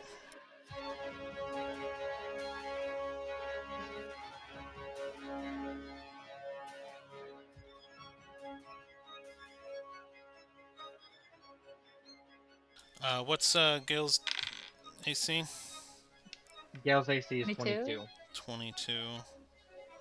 Okay, so 3 out of those 4. That was 2. So 3. So 3 attacks will hit. Okay, so you actually see 2 of these knights actually move into a position where they kind of surround Gilcius and just start multi-attack flurrying into him. And he is going to actually get hit with 3 of the 4 attacks with the advantages. And 12, 20.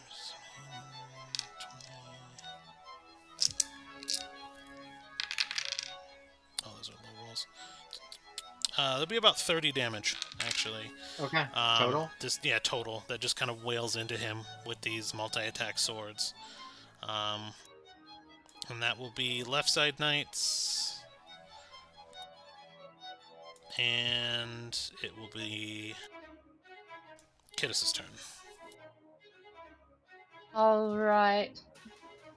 So Kittis is going to do another catapult. This one level 4. Against the bottom left, the one that's just below Gilcius. Gilcius.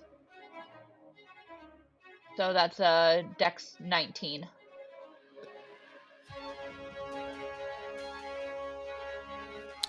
No, does not save. Okay, so that is 68. 26 plus 6, that's 32, plus 4, that's 36. 36 damage. He's definitely bloodied. And then I'm going to have Atlas burn 7 of his charges. 2, 1. 7 of his charges, and he's going to do the morale booster. Allies within 20-foot radius deal more damage. They get 1d6 damage buff for 3 rounds. Perfect. You guys remember that? Yep. Say that one more time. Within 20 feet. So I don't know It if doesn't affect you. No, not affect me. you. I'm good. Nah, don't worry about it. So that will be the giant, Gilcius, and Leah. Perfect. Alright. And will that be your turn? That will be my turn. Okay. Then...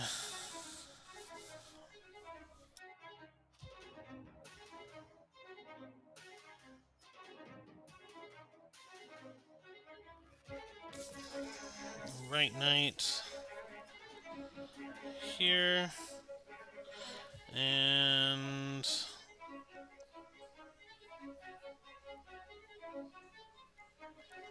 I need a Constitution save from Gilcius. Well, Atlas doesn't need to. Giant and Leah. Okay.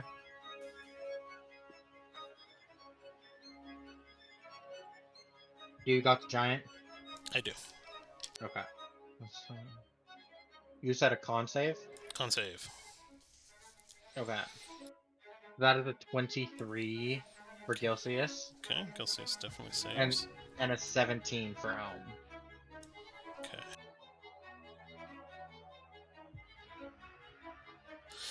You see a familiar plague breath as he opens his mouth, unhinges his jaw, and shoots out the poison at the party.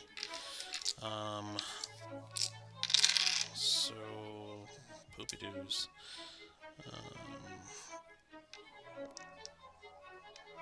It's pretty good. 15, 19, 21, 27. So Leah, you take 27. Our knight friend will take 27. Gilcius will take, what is that, 13? Yes.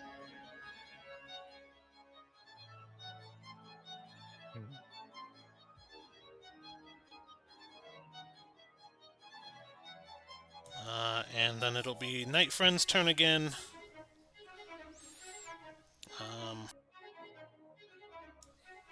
He will... Yeah, he'll be in range. He's just gonna do a multi-attack hog. So, being frustrated, angry, and just taking damage from that knight, he attempts to basically crush his head with his hand and chop it off with his sword in this multi-attack combo where he just grapples the guy's head, squeezes it, and then tries to sever at him at the neck. And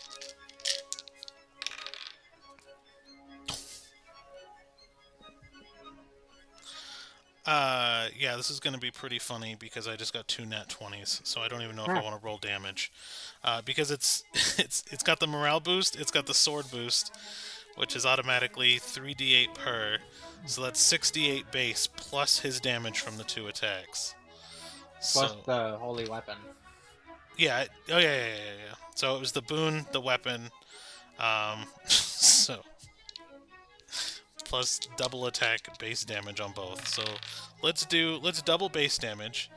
18 plus 13, um, 28, 31. So that's 61 plus 68. So Mhm. so well, yeah, okay. So you see the giant hobble over, grab the Plague Knight by the face, crush its head as an organic, green, gooey, mossy material splatters in every direction. As he brings his sword down, he misses and actually cleaves the thing in two at the shoulder line before it drops to the floor dead. Um, and that will bring us to a now unblinded Leah. Yes. Okay. And I realize Silvery Barbs would have also failed because that's a line of sight spell, but it's too late to retcon it. So Yeah. it's fine. You're unblinded now, though. I'm sorry about that. That's fine. That's on me. Um. Okay. Which one of the two closest to me have taken the most damage?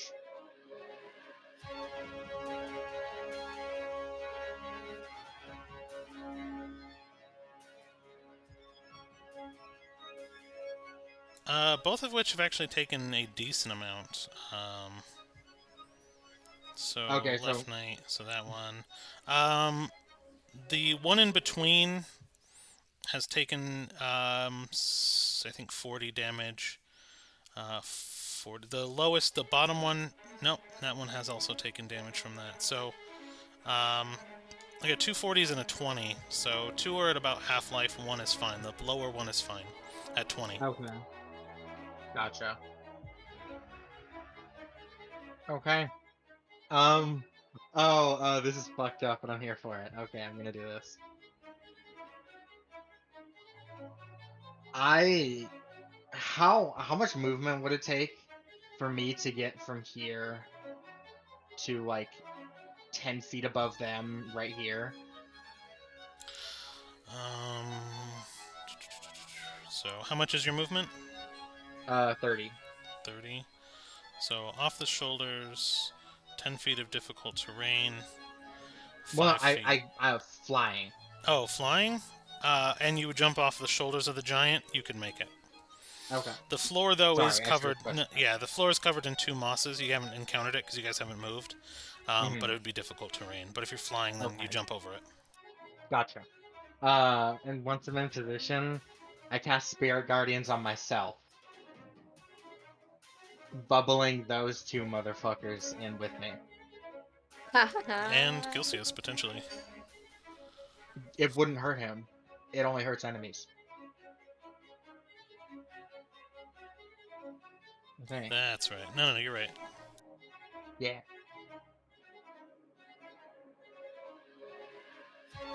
I don't have access to Wikidot. Weird. Let's try. Okay, but that's a Wisdom 25. I don't even want to bother. Hang on. Okay. Somehow, one meets. Really? At Yes, 25. I rolled a 19, and it's And plus they have a 6. +6. Dear God, you know what? I'm not even mad. I'm impressed. The other one did not save at all. It was a 14, Okay. so you're good. Okay. So that is 15 damage. 7 for the one that met. And the one that didn't meet, his movement is halved. Okay.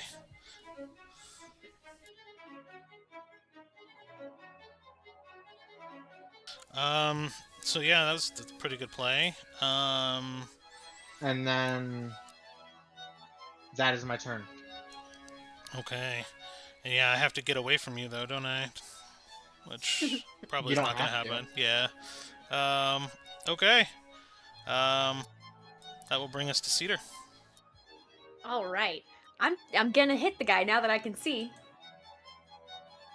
Uh, and it really simplifies things. You don't have Yeah, like Mm. a right? gazillion spells. I mean, I do love playing wizard still.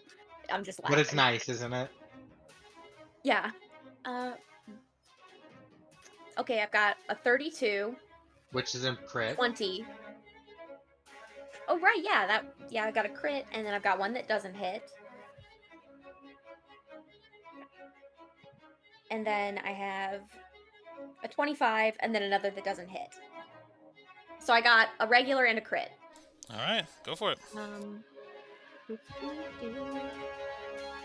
wait, for crit, what do I add on again for You crit you It's you range? you don't double. add anything. You Yeah, double.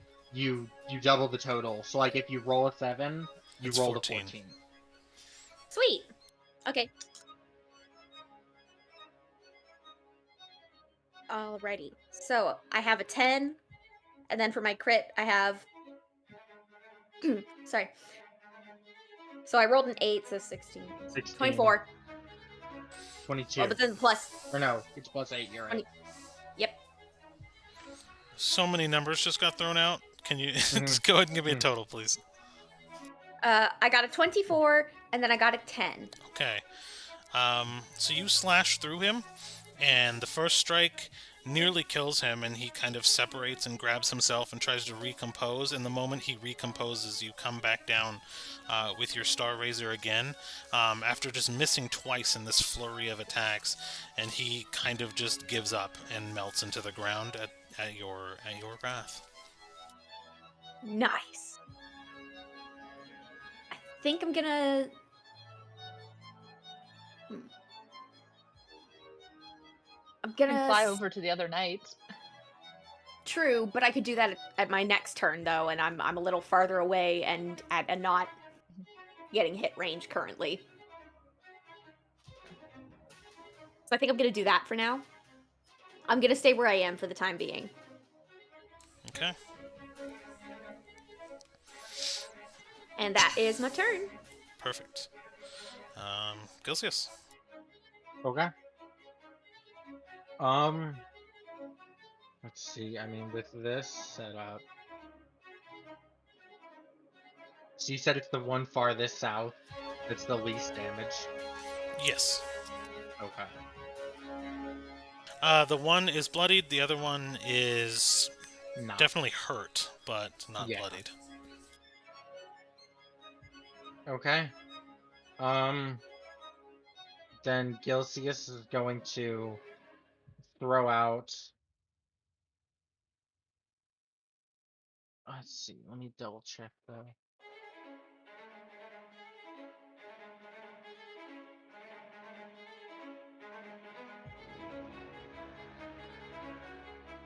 Okay. Um. Sorry, I was looking at the specifics of the spell. I'm going to cast at 3rd level Wither and Bloom on both the knights and myself.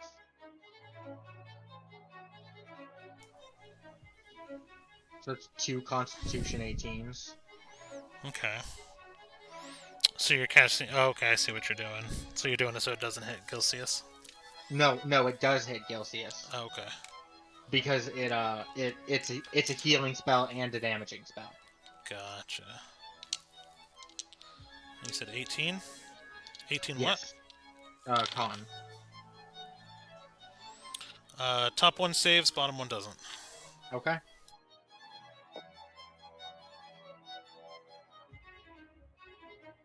So that's 15 and 7.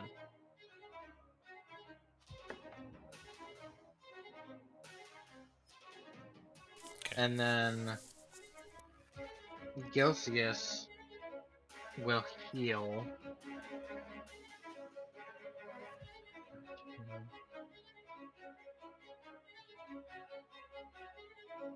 for 21 health. Perfect. Okay. And that is his turn.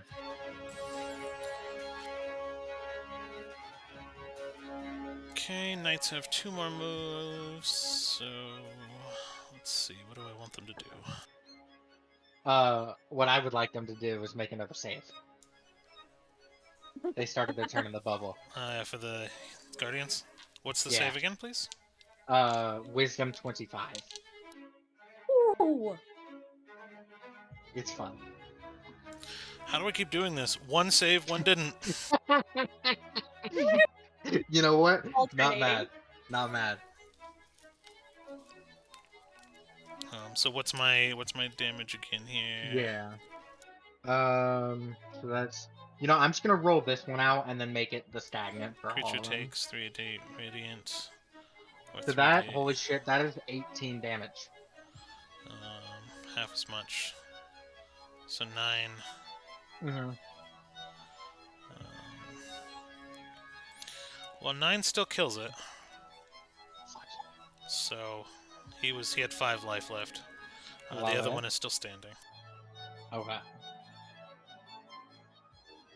So you see your guardian just kind of do this mental attack, as it's just like, nah, and and the creature literally just melts, leaving the final creature to do something different.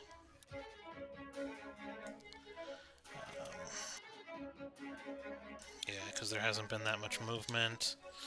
The only one that's going to be safe from this is Kittis. Okay.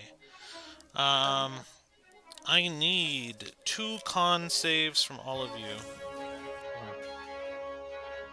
That's like one of my 2 only good saves. So thank you. Oh, mercy. Same here. Okay, con save. Okay. That is an 21. 18 and a 28. I got 21 and 26. Okay. I need Atlas and Atlas needs to make a Gilsius. con. Oh, right. Atlas got a nat 20. Okay, and the other? Damn.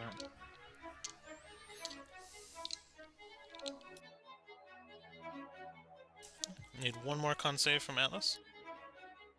One more con save from Atlas. Sorry. Okay, that's a 22 and a 14 from Gilsius. Okay. Would you believe me if I told you I got another nat 20? Nice. Burn all your luck on Atlas in one one turn. All right. So what you actually see at this point is the Plague Knights actually all their ichor, all their goo, all their organic matter that's scattered across the battlefield actually begins to bubble and turn into an acid. And all of you guys are either covered or touching or in an area of effect of by. Leah's not. Leah's in the air. You killed one right next to you. I'm in the air. Okay, and you did your spirit guardians below you? Yeah. Well, it's a bubble. Gotcha. I thought you were flying and landed. My bad. No. Okay. Okay. Sorry about that. No, you're good. It's fine though, because Gilsius was the only one who actually would be taking damage from this. Is the only one that actually had a failed save. Yeah. But they kind of create this acid, which actually begins to burn and corrode into your skins and bodies, as kind of like a final stitch effort. I did not expect you guys all to get such good saves. I'll drop that. So Gilsius will actually take 4, 5, 6, 7, 8, 9, 10. Oh man, low damage. 10 damage out of a potential 40. Yeah. As he is the last guardian kind of dies. And the battle subsides for a moment, but you notice the entire city now, out of side of your specific little zone.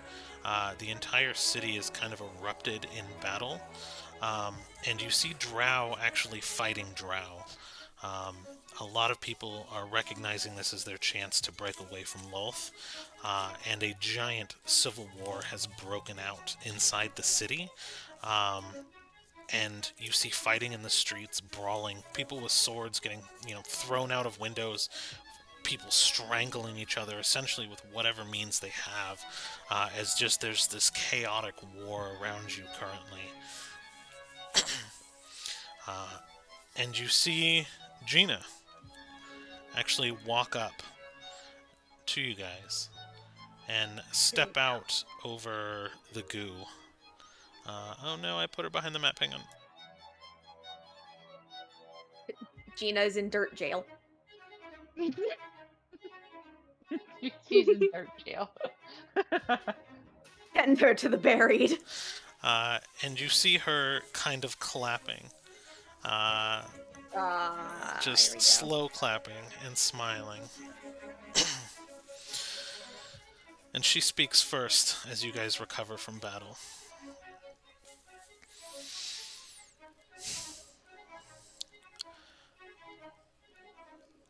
I feel you guys might need help before you move forward.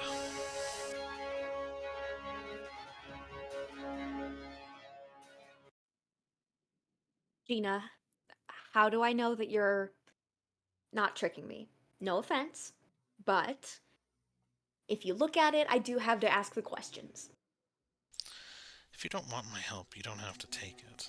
But life here is probably not going to be the same, so if you allow me to leave, I suppose I will owe you a favor. I would not work for free. Hmm. What are your terms, though? Unbind me from your servitude, and I will show you what I'm truly good at. Do I have assurance that you will not hurt me and my friends? No, but I'll tell you that I won't. Well, I'll give you one thing. You do have a sort of honesty about you. Cedar's gonna look over at Kittis and Leah like, what do you guys think? I mean, Kittis we're is either dying or we're not. Kind of all or nothing. We might as well, if we Might as can, get well. help. Kittis? Kittis is a little busy at the moment. Right now, she's reconnecting with her with her territory, and basically she's creating these like this like thorn wall, pretty much the equivalent of with two rules in it. One, you can leave easily from it, but it's kind of like those little car things where they have like the spikes up where you can go into it, but you can't back out. You It's can't like, go the other direction. so you, spike strips? You're just setting up some spike Yeah, strips? Okay. Kittis basically with invents just spike traps. and so basically kind of like a thorn wall where it's pointed outward where you could leave easily, but entering is more difficult. And the second rule is that the people with the white strings, if the white string is stronger, like more like they have more of a tie to the white string than to the little string, then they will then the kind of it'll allow them in sort of idea. Okay. So she's I basically like trying that. in the middle of trying to create a safe zone. So she's not listening to you right now. She's just more of like freaking piece of Just, I love the idea that she doesn't, since she doesn't have her voice, that she's just making like splutter noises, like. basically she's like you just like if you listen closely, you just hear the So Cedar's gonna just like kind of nod, like, okay, she's doing her own thing. Um, and she's gonna look at Gina and go, "All right." All right. She'll look at the giant who's uh, now on a stump and just kind of look down and be like, I can't do anything about that completely. But she actually bends forward and touches the ground in your domain, and a dark ritual starts as she begins chanting in Sylvan, a dark Leah's priest ritual. Leah's gonna go, wait, wait, wait. If you're healing the leg, don't. Unless you can fix it fully.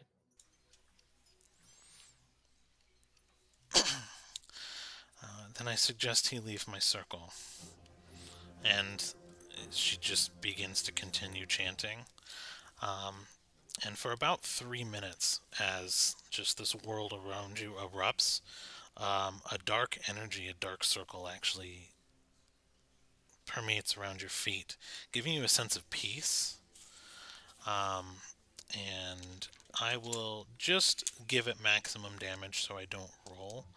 But you are all healed for 104 hit points. Damn. Um, Whoa. she's always been. I had her character built, and she was one of my favorite characters that I've probably built in a while. But she's a really powerful dark priestess, and I just love how like she was bound in servitude, so she's just passive aggressively talking shit, knowing she could take you. Um, Yeah. but she heals you all for 104. I could roll, but I'm not gonna. And so basically, all your wounds, all of your things. And she looks up and she's like, "Well, I can't do anything about your exhaustion. I can heal your wounds. So none of your spell slots or anything like that have been recovered." Um, but she'll hold her hand out to Kittis and she'll say, "Pay me." This just flips Cedar off real Mm. quick. And just like, I'm busy. Just like silently just flips her off real quick. And she kind of tries to gesture. She pulls out her notepad and she's just like, "What method?" and just kind of like writes in it, like she put little inkwell, PayPal and or she's just like, Venmo. And she's sitting in her tree and just like, "What method?" she The old actually PayPal. gets close to you and kind of leans in and whispers into your ear, "Whatever you value your voice at."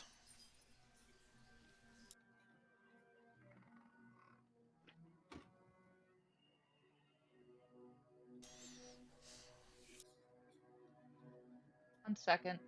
She holds up her hand. Then while Titus is looking, Leah's gonna go up to the giant and take out her rope, like get like probably a good 5, 6 feet of rope, and fray it in just one specific spot so that I can tie a little ring to the rope and make like a necklace. And I am going to give the giant my ring of regeneration, um, which will regenerate his leg,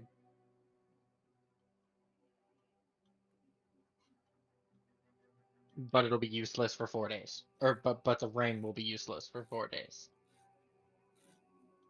All he has to do is attune to it. Okay. Edis pulls out her All right. chaotic deck of many things and holds it up. Did we ever get a stat block for the shadow? I just now thought of that. No, he's not particularly combat strong. No He's worries. just chaos friendly. If you want one, I can probably build one in between sessions.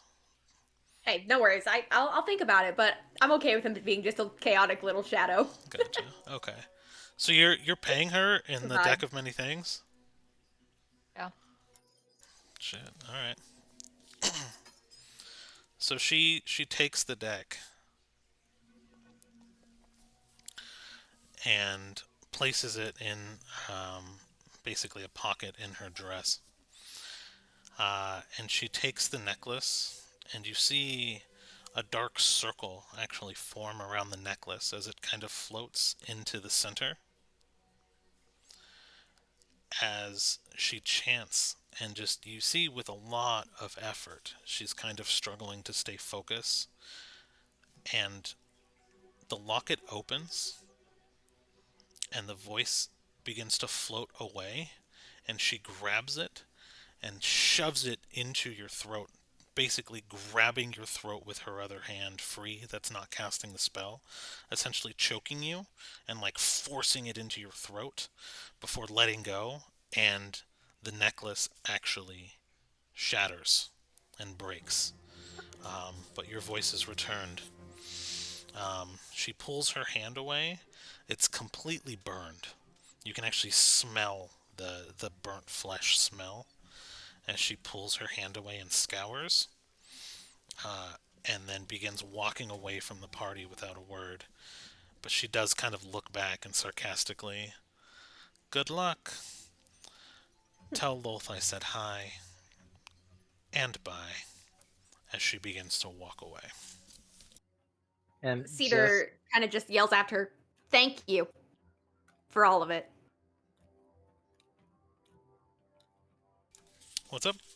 And then, hmm? oh no, go ahead and then I'll go. Oh no, go for it. Okay. She's walking away now. All right. So when Kittis hands the deck to her, Leah in the background, you just hear from like 20 feet away, "Oh motherfuck!" And it just like it just gets kind of silent, and then you just hear, "God, why? I want my hair back." This is just like, it was the easiest thing to give up that had worth. And what's so funny is Cedar still didn't know it existed when she handed it Yeah. over. Yep. No, No, Cedar wait. and Gale have never known about this thing's existence. Does Cedar see that exchange happen? Because I feel like she would. Does she see Kittis just hand over a deck of many things? Well, It, but it looks like a deck of cards. yeah, it looks like a deck of cards. What It's a did you really give her, nice, Kittis? fancy, ornate box, but it's a deck of cards. My Kittis, favorite what'd you give toy. her? My favorite toy. Oh, what was your favorite toy? Maybe I can find a replacement for you or something. Nope. You, Kittis, you can't. I. It slides down You off know the what? We're tree. in the Like middle of the battle. she summons Atlas over to help her down out of the tree. And she's just like, by the way, how well did the thorn ring around her territory? Extremely well. In Okay. fact, it was effortless, and you are almost confused as to why. That's new. Okay. Nothing has ever been that easy when claiming Yeah, it territory. went exactly the way you wanted it to go. Um, in fact, also refresh your spell slots.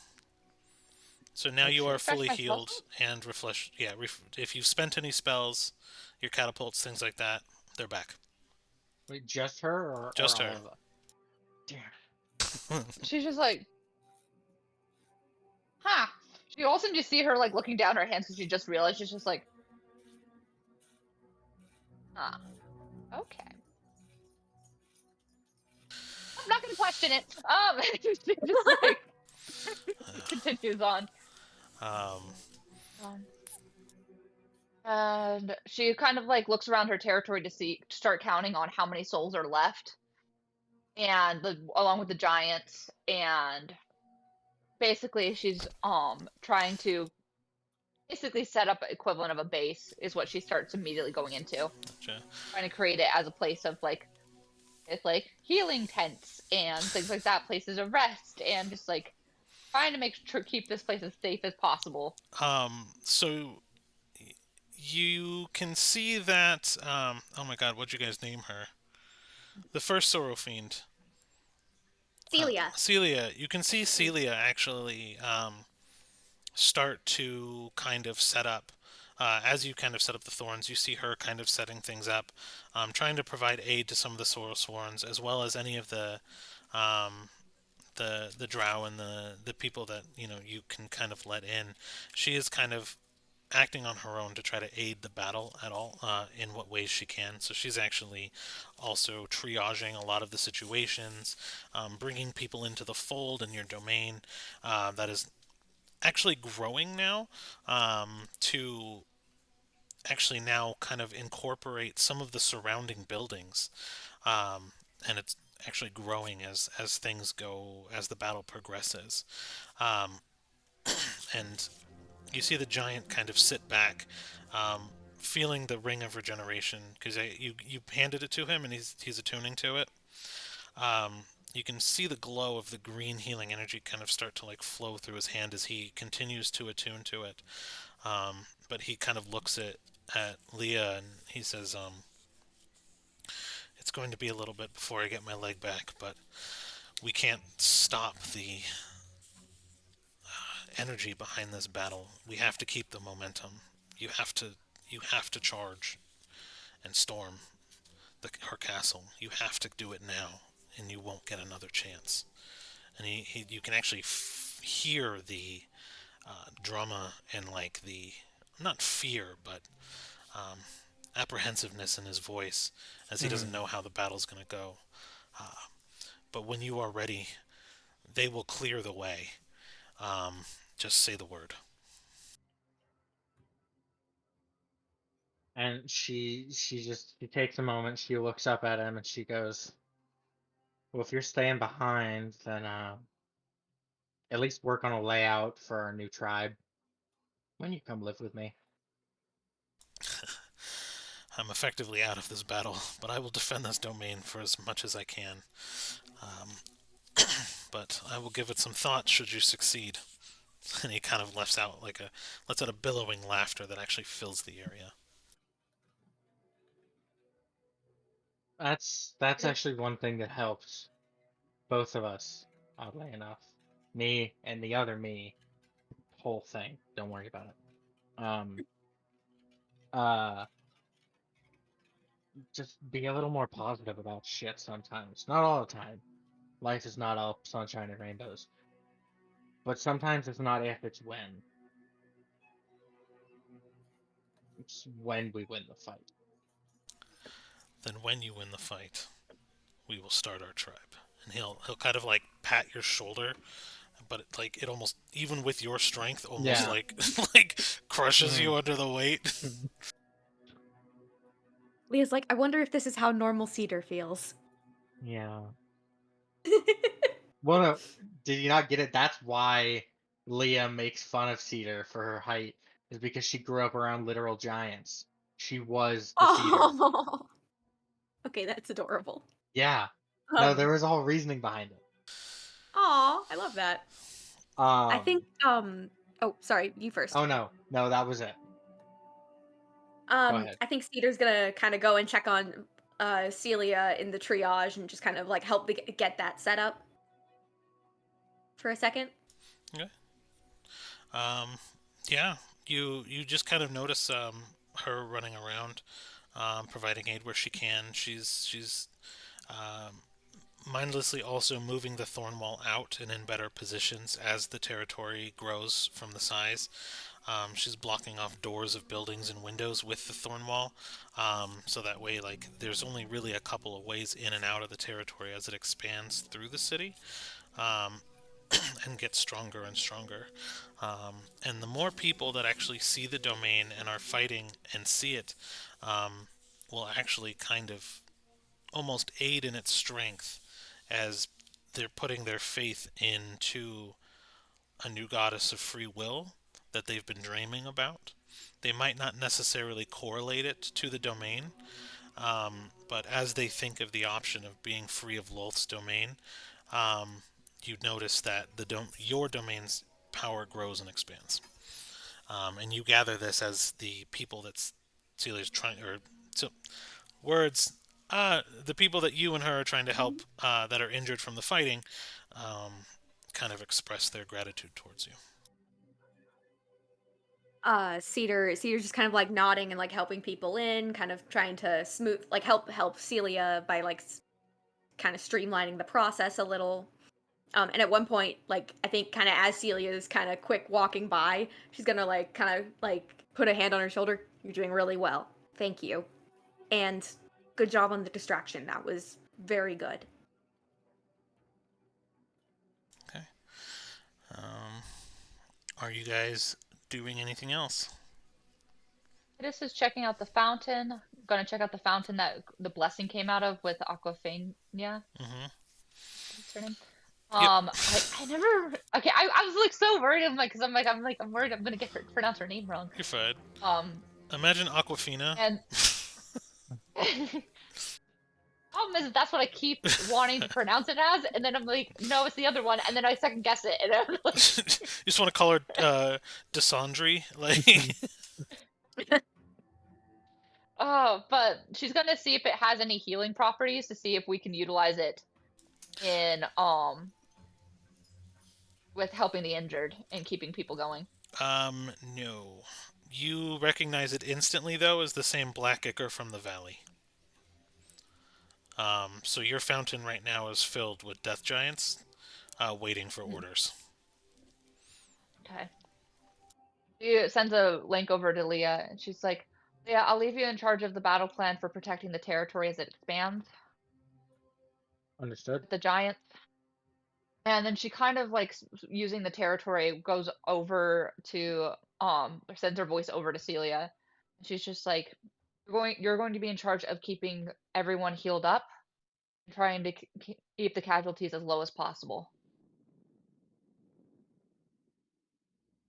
Okay.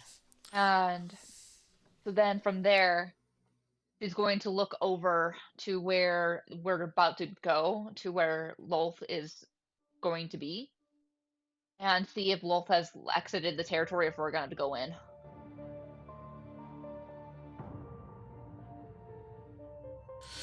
So as you look towards the direction of where you need to charge and where Lilth is and how you need to fight her, um, a rallied force actually begins to descend down onto your domain, and you actually see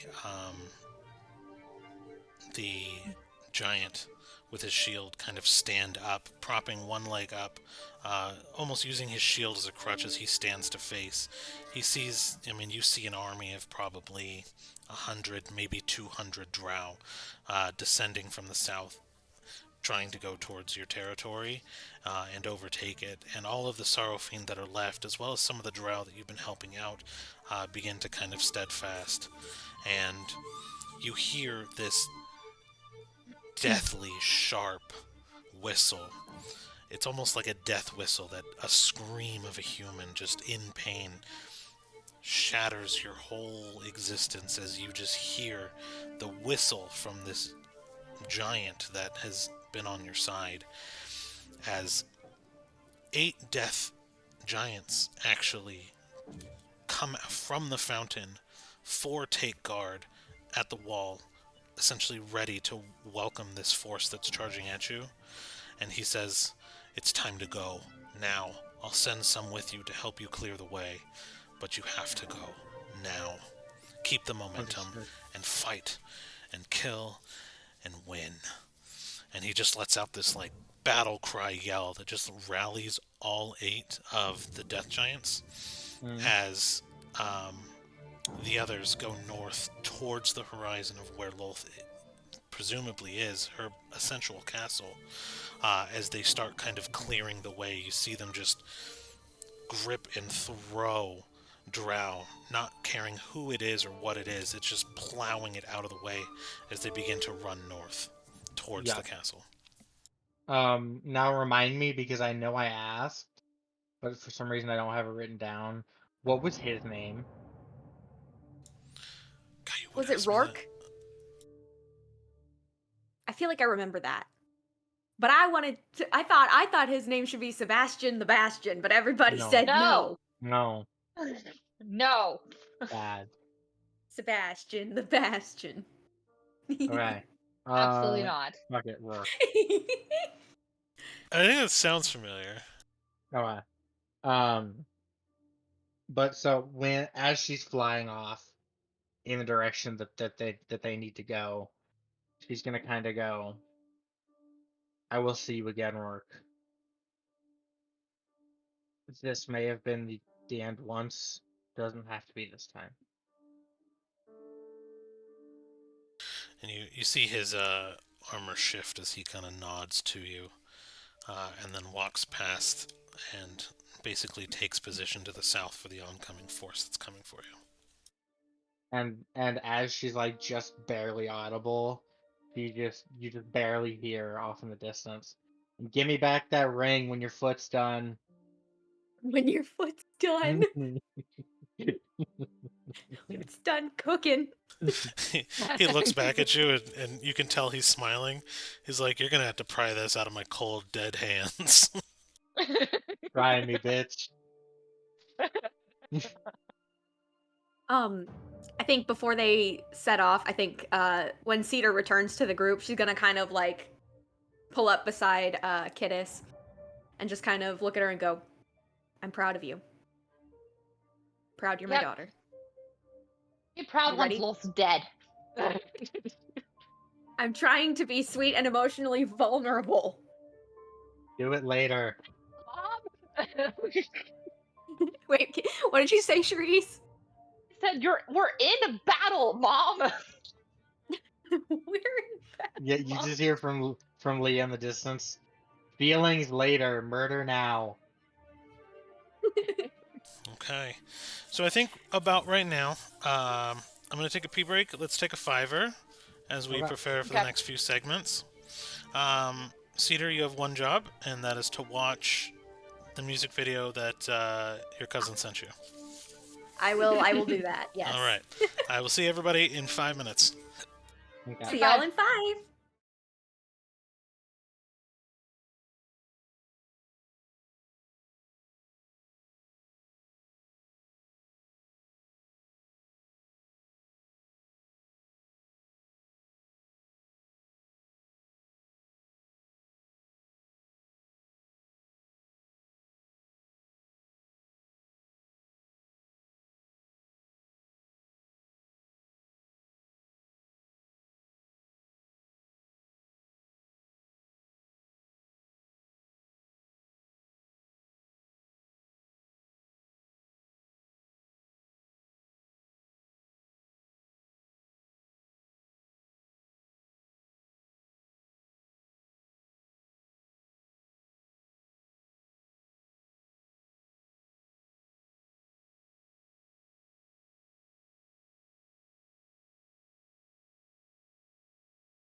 So how was it? Is your life changed? I've been thoroughly enjoying this. Sophie, you're Changed forever. Yep, I saw. uh, I really do love seeing the side of Kittis where she's just like she has a one like because I forget she has a one track mind until something happens that grabs her attention and doesn't let it go. And so I'm like, because the thing is, she's given up more of her items in these past couple sessions than I have ever given away the entire campaign. And I'm like, well, this is nice. Because I'm seeing the fact that Kittis is willing to give things up, but she does a very high level of I like stuff, so this better be freaking worth it. Yep. It's actually Debate. I'm really surprised out of everything you had, you gave up the box. I'm like, I guess that really does. Yeah. It is important though to you. I think it was perfect, like thematically, Mm. that exchange that took place. Because yeah, it would be like, what else do you have that's worth like your voice in your future, especially in the moment, right? Because it's not so much the cost of the voice; it could be cheaper, but with the immediate need, it made it a lot more expensive. So Yep. And I was debating, like, because the thing is, the two things I could think of that would give up that would be worth what she needs for the voice was either that or the goggles. I was debating. I was like, I seriously debate. I'm like, but the thing is, she likes the goggles too much. Deck of Many Things is fun, and she loves the gambling of it. She loves the adrenaline rush from gambling with it. yep. I mean, you've But already the given away goggles one of provide a Chaotic's lot of items, use. so I think she'd be heartbroken if you gave away another. I know, like, and like the thing is, I'm like, it proves though on how much like the stuff was worth to her though, that Yeah, she hasn't given it up until there's something she really needed. yeah. That's why I like the way this kind of played out so far. So, okay. Yeah. So, you all hear the clamoring and rumbling of these four death giants that are actually clearing uh, the main road of this town for you as you travel northernly to the sensual citadel of Loth, we'll call it. um, as it as you don't really understand the size. It hasn't been scouted. You guys have kind of seen it a little bit, but you don't know too much about it. You just know it's at the very It just top kind of of the city. it just kind of turns to Cedar. Like mind you, this time like she's having Atlas once again carry her. It's just like I'm not running. She's having Atlas just carry her the entire way. I um, I like that. That would be me. but I am she not would running. I don't care. she does turn to Cedar and she's just like, pull out your curator book, see if we can get a map. Um, Cedar pulls out the curator book and goes, "Hey, can we have a map to Lolth?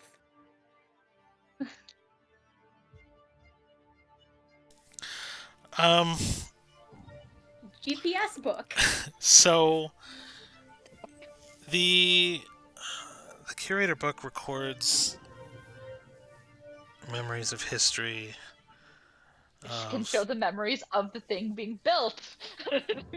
um so you see it really drawn out in the curator book only really from the outside. um this is an imminent domain. This is something that is created with the appointee. So this did not exist until Lulth's return to this domain, where she created it, and it is seemingly hers. You have a pretty intimate understanding of the outside. There's a giant black ichor moat of just necrotic death that actually surrounds that this is actually floating on.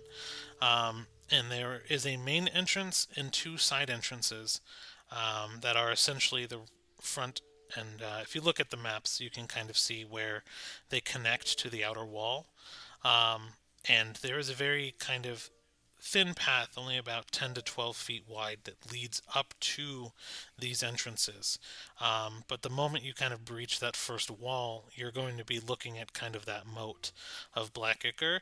And although you don't really get a layout of the inside, what you do get is very vivid memories of people's skin and flesh being melted away almost instantaneously as they're thrown into this water.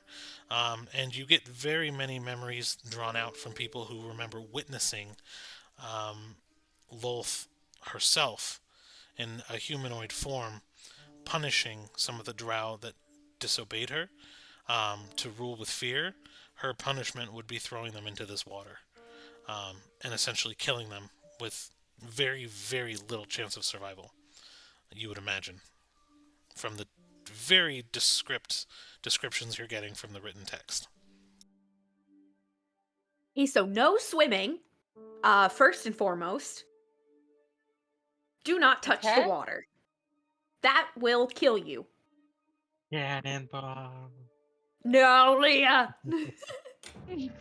Um, and you guys are having this discussion while running up the essential main street, with these Death Knights just like swiping and like throwing to the side anyone that gets in the way.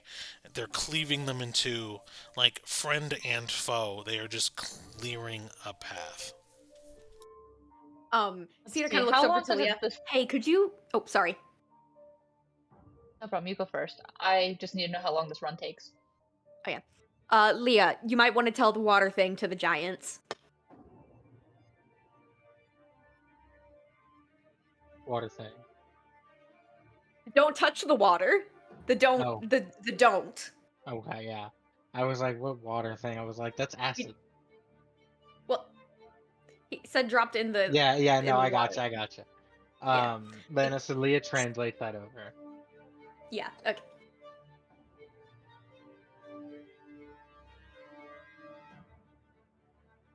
Okay. But yeah. Charisse, what were you saying? I was asking how long this run's gonna take, approximately. Minutes. How many minutes? um, um, all right. I'll actually see if I can math it because it's a big city, but mile. Unimpeded, 7 minutes. All right, because I was going to while she's basically doing this, it's gonna be like I'm going into the bag for 2 seconds, goes into the bag and reclaims authority over her little bird that she has, and zombifies the guy that I cut the tongue out, with a 4th level animate dead. Okay. Damn. Damn. Yeah. You're gonna animate a dead guy. Yeah, she's gonna reanimate the dude to get his use out of his body, and she's going to reclaim over the dead bird that was an amber that she took over a while back, her pet. Okay. Let's see. At what level did you cast it? Level 4, which makes it so I can So animate 2 things. Two things. All right. They are under your control, obeying your command, and you maintain control for what is 24 hours. Yeah. Okay. So mentally command each creature. So you have a random dude and a bird. Yep. And so she's going to then ask Leah to ask Atlas to pull her back out of the bag. She's gonna Okay. hold her hand up and And get pulled yep. back out. She's going to bring the bird out with her Hmm. whenever she's done. Which I'm assuming we reached the thing by then. Okay. I was gonna ask left, right, center. She's actually going to send her bird out and scout real quick. So That's it fast. is completely encapsulated crystalline material. This spider. So as you begin, actually I'm gonna save that map. So hold on, undo. As you run up to this essential citadel. It is a crystal castle. It is a crystalline structure that you are not familiar with. I don't believe any of you would have ever seen it in the past. But the entire thing is made out of just crystal. Um, and like I said, there are kind of three entrances through this. You have a front one which has kind of a grand entryway that travels up the legs. You can choose left or right. Um, all of which seems to be guarded, of course. There are people standing by, and you have all of them seem to be guarded the same way. There are twice as many guards at the center because it has two entrances, but each one with the bird that you can would report back would report that there would be essentially each location guarded, the center being the most guarded. Okay. They How are many guards are close. at each entrance specifically? It varies. You probably have. I don't think the bird can communicate details, but you can probably get it Mhm. to like peck at you for numbers per. You would have Mhm. 16 at the main entrance and 8 on each side entrance. Um, you also get the feeling, though, that should you attack, one, there is a chance of reinforcements. Okay. That's too many to prop because I have one charge of charm in my hat. There's too many to really utilize that strongly. Um, so the moat is directly on the other side, correct? Of the wall. Yes, Okay, so we and probably wouldn't be able to just drill a hole in the wall. yeah, so you have the moat on the other side, and the entire structure is an encapsulated spider. So, like, you would have to either, while flying, try to tunnel into the citadel while being shot at, essentially. Um, you could attempt to do something with the Ichor, but yes, so you have essentially wall and entrances to legs in an encapsulated. So, like, there is no entrances that you can find in the spider body that makes up the castle. There's like no windows or anything. How long would it take to magically tinker into making basically blood curdling screams of their allies into like say a stone? Um,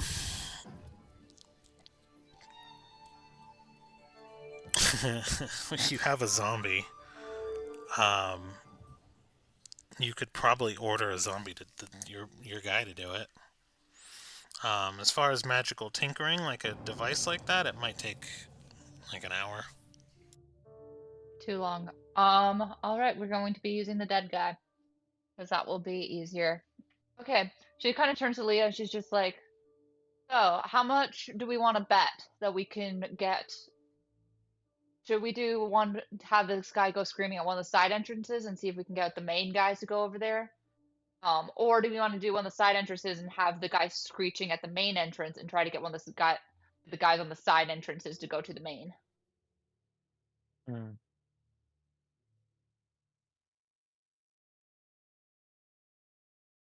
And probably the side entrances, right? Enter in through the side. Hmm. Okay. So let's go. And she just kind of like points Atlas in the direction she wants to go. Eeny, meeny, miny, flip. Let's see. Right or left? Evens right, left is odd. We're going to the right. Um, And just as they walk over, Leah just looks over to Kittis and goes, "By the way, I named your bird.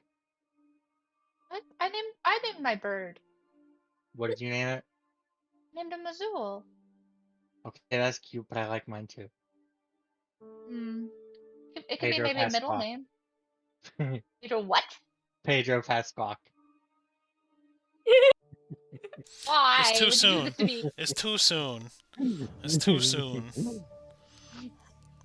Not after last week's episode. Don't. In any case, this shuts that down real fast. She's like, it name's Azul.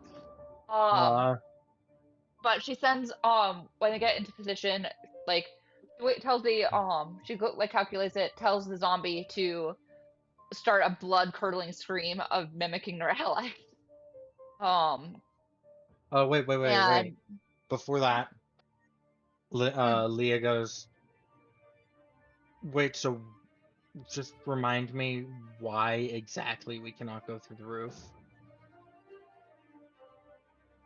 note. It's Have you- solid. Um, How thick? it's Can I tell? it from what you've gathered, it is a crystalline structure. Mm, okay. All right. I had an idea, but that's probably not gonna work, so I'll just throw it to the side. Um.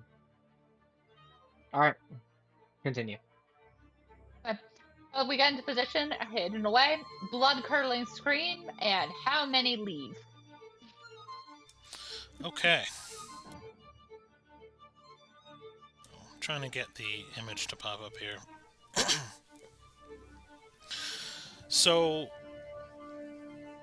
you kind of discuss a plan, and the Death Knights and the Ghoul kind of, or the reanimated zombie kind of do their bit. So the main Death Giants actually charge the center. Um, they just keep going and immediately engage in a clash of combat the um, with the main forces at the main portion of the gate.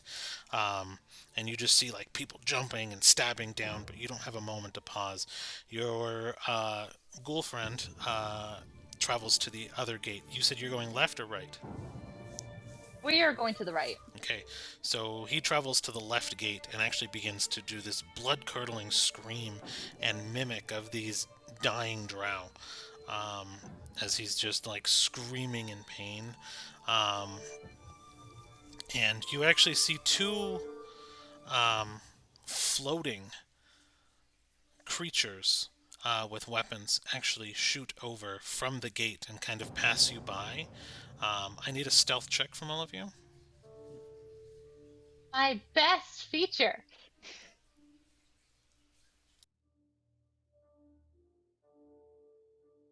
Ooh, ooh, ooh. 18. 19. 14. 19. And what about Gillies. we Oh, right, yes.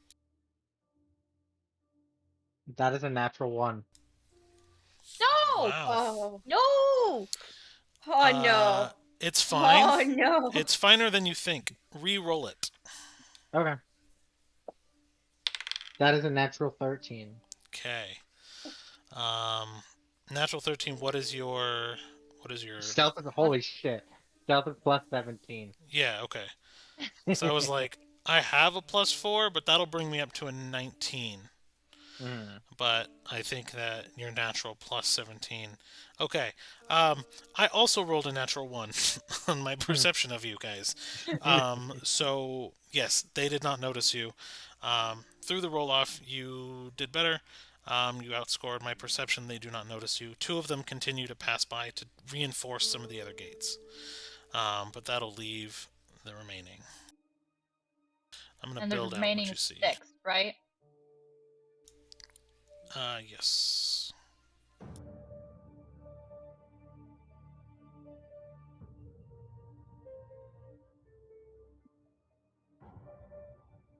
Really Why won't wish you Josie had that. retrieve?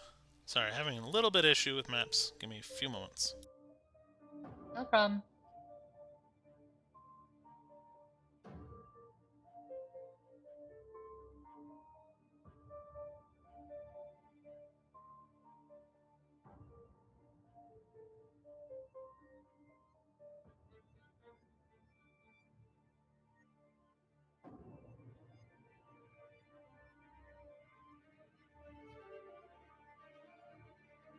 There we go. This one's from Afternoon Maps. I actually like this guy. I've seen a lot of stuff that he does. Or they do. Ooh. I like that. Very cool.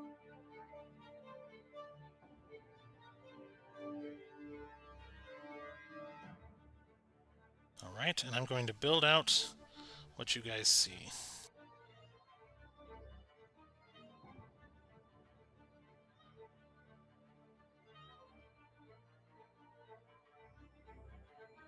Her. A very familiar face. I get to smack her. To smack eight-legged Regina George. Confident are we that we can shove a bottle of cot down this lady's throat Hmm. and make her high?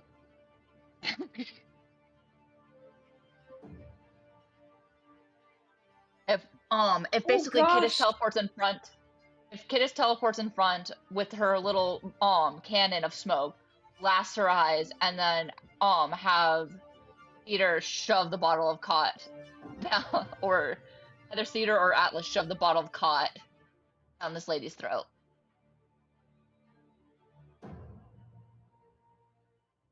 I'm trying to think. This would be some like really fucking stupid cartoon logic, but if it works, it would be dope.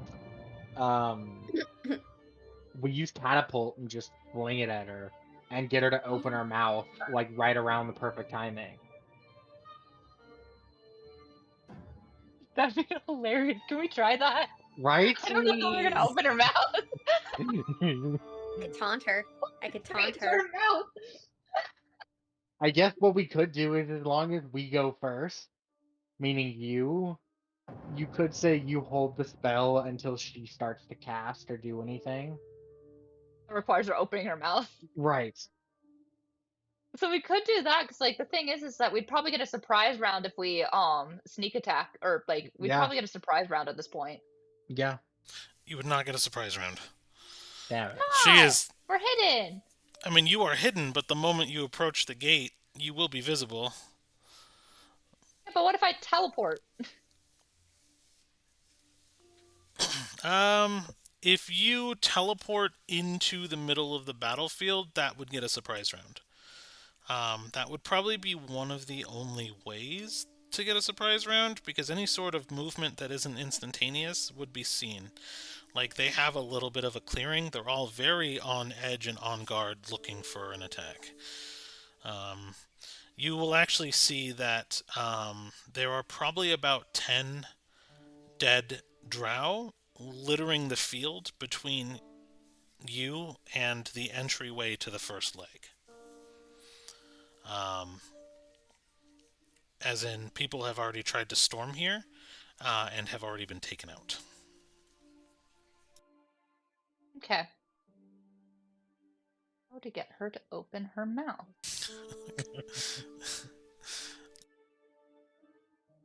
Because. Okay, I'm just kind of cleaning house really quick, so... okay. You know what we could do? Do you have hold person? I don't have hold person, no. Damn it.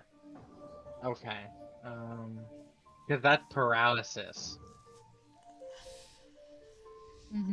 which was my thought, see. but...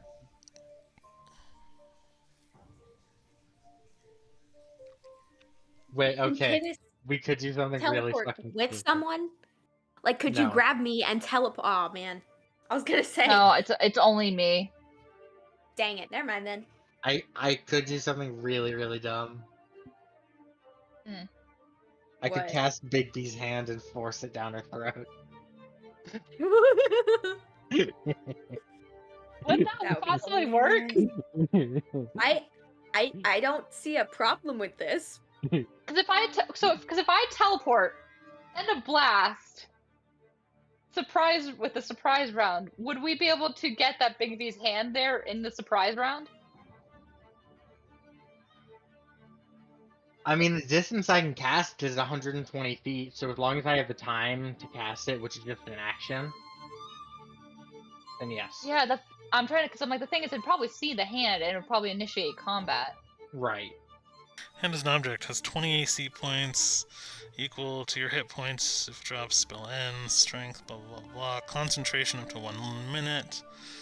Large hand, shimmering, translucent, unoccupied space. Hand lasts, spell's duration. Range is Wait. 120 feet. Wait, would you be at what? Wait. So you can. It doesn't have to be near you. You can literally just make it pop up. 120 feet away. Mm-hmm. How close are they?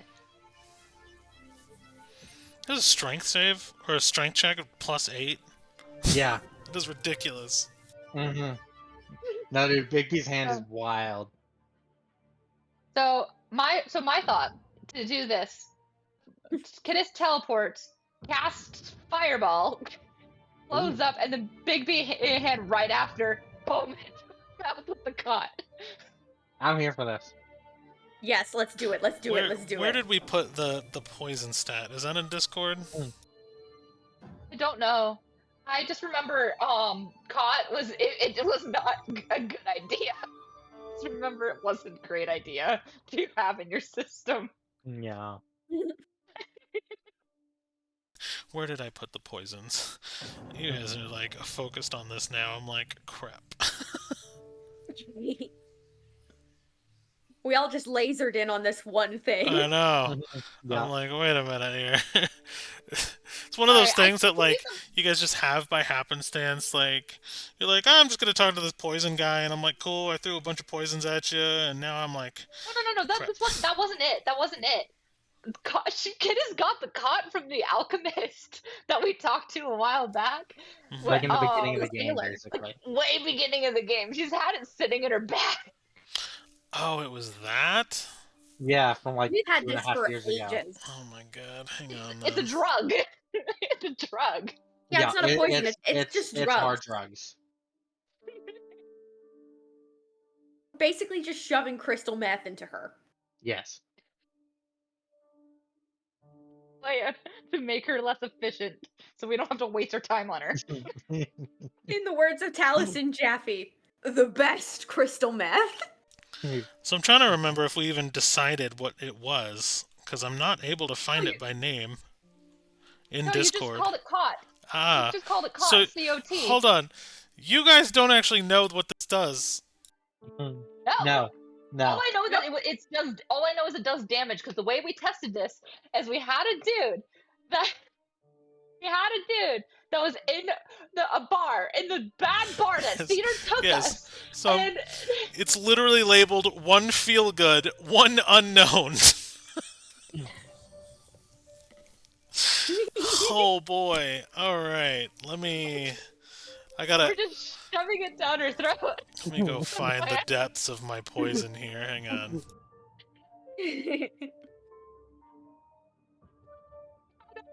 Supposed to be caught, which is basically just makes you really high.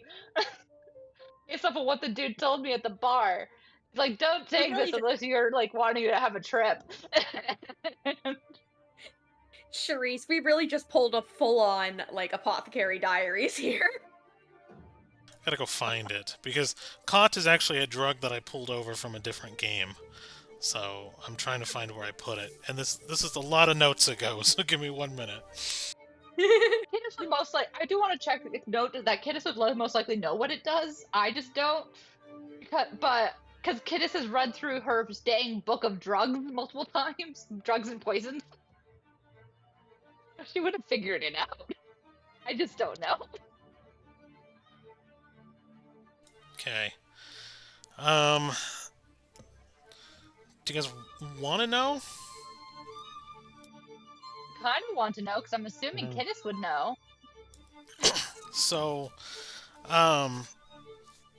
basically what it does is it will make you feel super, like, vibed out, but you will actually lose 4 points from all of your stats. So essentially, your strength, dex, con, int, whiz, charisma, all minus their modifiers. So We're freaking doing this. We're shoving it down the lady's throat. Her Yes. strength would be a -1. Her dex would be a -1. Her con would be 0. Her intelligence would be 0. Her wisdom would be 0, and her charisma would be -3. Ah, Um, Oh my now, gosh. I will, and so that will basically just vibe her out. Um, she. I will also. So, movement debuff wouldn't really make sense for her. So, what I'm going to do, however, is if you successfully get this in, I will also say that her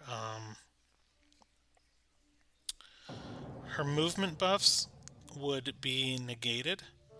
Um, and I'm not going to say more because there is a mechanic to spiders that, depending on what's going on with them, they have the abilities to move things and do other things. So I'm actually going to play the DM card and say that there will be a movement restriction effect in play, but I will not tell you what it is.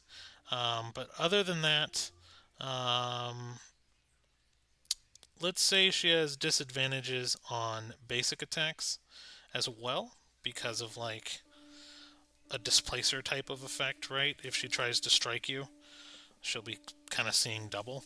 So I will also say she'll have disadvantage on attacks if you can pull it off. Come on, let's. So I'm hoping that fireball will make it so it's difficult for her to do much to defend against this. Hopefully. mhm. Anyway, Um, surprise round. Teleport fireball. okay. Roll your attack. Oh, it's not a rolling attack. It's Oh, a it's an area, It's a right? dex dex. save. Yep. It's an area of attack with a dex save of what was it? Here's my fireball. It is dex save of 21.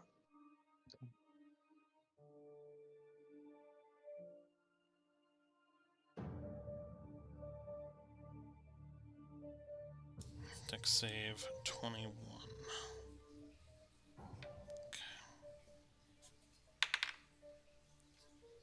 No, I do not save. None of. Does any of them save? None of them. Well, how big is the range? 20-foot radius. 20-foot radius. The other ones are So 15 that would foot be out. everybody. It'd be her plus 2. No, because it's a 20-foot radius, Mm-hmm. which would mean a 40-foot diameter. Okay. I see. Okay. Yep. From center, so you're putting it kind of right there. Okay. So I'll There, roll the just others then. boom.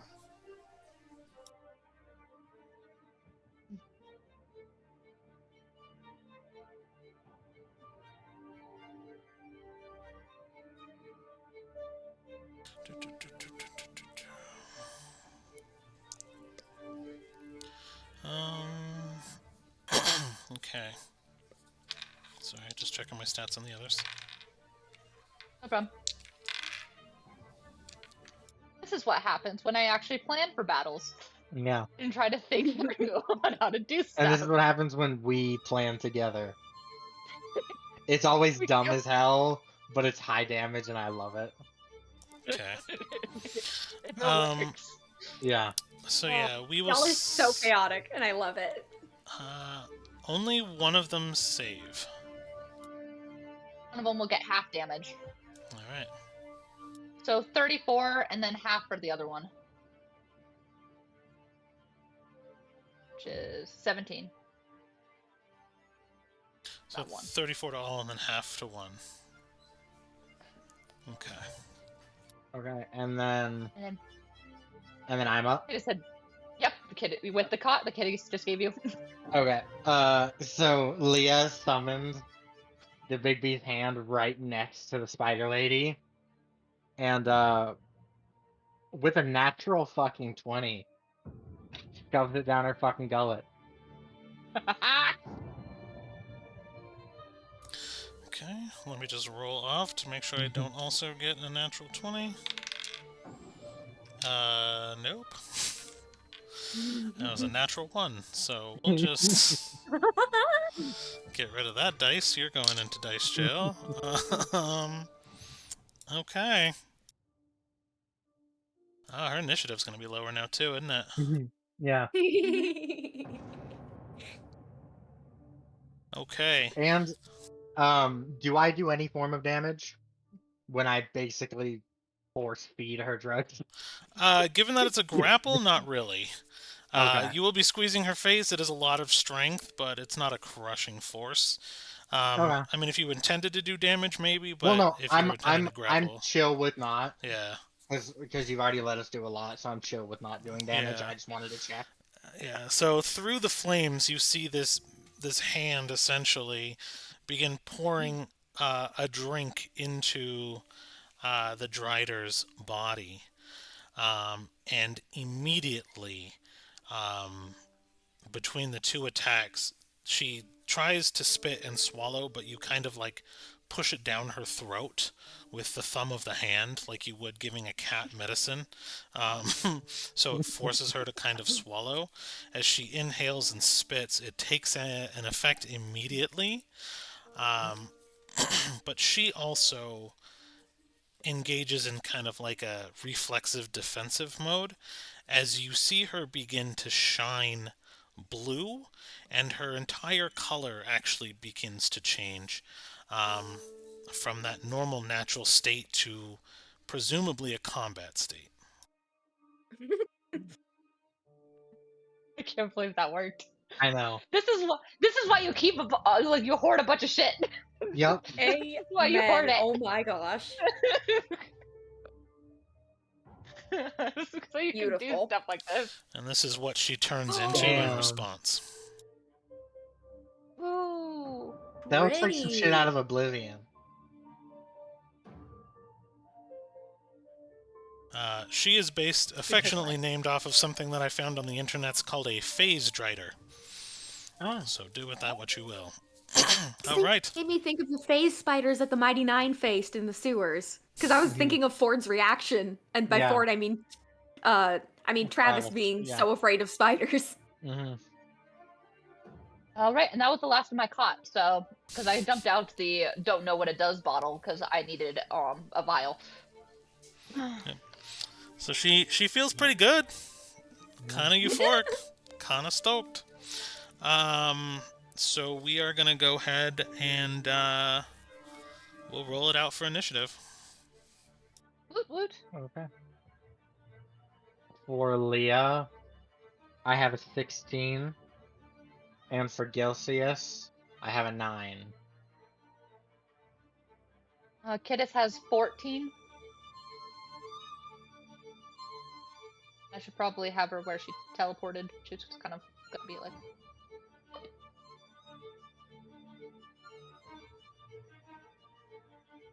Cedar. What's Cedar? Yes, I Initiative. need to. Sorry. I'm sorry. My dad was asking me a question. I was trying to answer before everyone You assumed can I tell died your or dad something. that he can. Hmm. Oh, I'm kidding. Mhm. I'm No, joking. I'm no, my joking. I'm joking. dad's I'm joking. I'm really joking. nice. I know. No, my dad's really nice. Yeah. 11. Okay.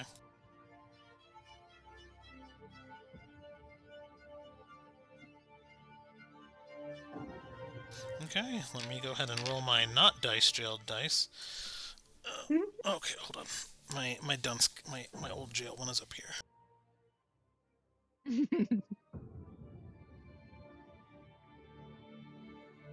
She has her own dice. Don't know if you can see it. It matches her. Yeah. Ooh. Very pretty blue.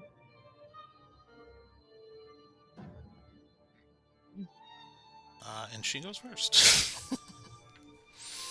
The other guys go last. Okay, perfect. Kidokis. Sue. And Kiddis is also immune to damage until I think her turn would be. Yeah, it'd be her turn.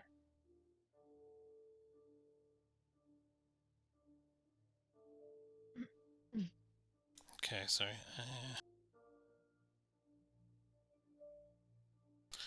I am having a small bug. Give me a second. No, no bugs.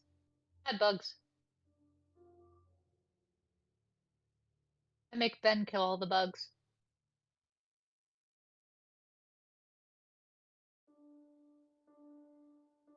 Still can't believe that worked. I'm so happy that worked. I know. Oh my gosh. I'm so stoked that that worked. It was beautiful. That was stupid. Yes, it was. Beautifully stupid. Yes. But it worked. But it It's worked. stupid if Hey, it worked. if it D&D works, it motto. works. The D&D motto. Is it really stupid if it worked? Yeah. Yeah. I may not have a brain, gentlemen, but I have an idea. Appropriate for this group. Anyway, so Yeah. she will go first. And you will see a field of darkness actually appear. Um, it seems bigger than the normal darkness spell you are accustomed to, as a giant square or rectangle, we'll call it, of darkness actually appears in front of you, and you are unable to see through it. And I will mark it on the map in just a second.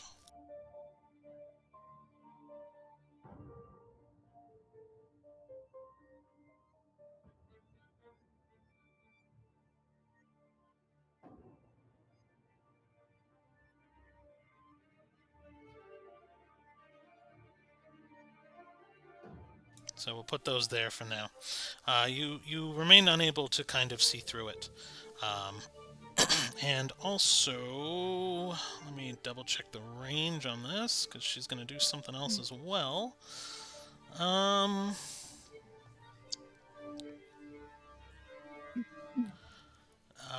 she will hold action. And that will be her turn, so that'll take us up to Leah. Okay. Or Ohm. I have no idea what to do about this wall and that bottle thing. I guess. Let's see. If you hold action, because I have dispel magic, does the darkness spell, or is it? It was a spell she casted, right? It was. Does dispel magic? Does it go above level 2? Yeah. There's not really a way to know on which level she casted at, because I have dispel magic. Right. You don't know. Could get rid of it. I don't know what level it's at.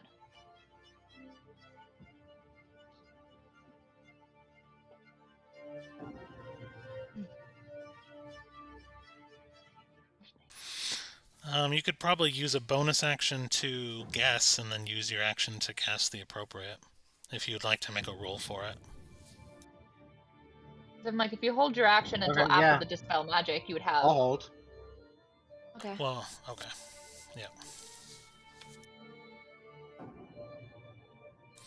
So you will hold an action, so that you're Yes. so you would have to use your movement and bonus action now if you wanted it. True. Thank you. Mhm. Movement. I will throw myself like right here. And bonus action. I have nothing. Okay. And you're gonna hold action? Yes. Perfect. So then, And is it it is. my turn? Yeah. Okay, so she's gonna use her bonus action to guess on which level this is at. Okay, roll an Arcana. Okay.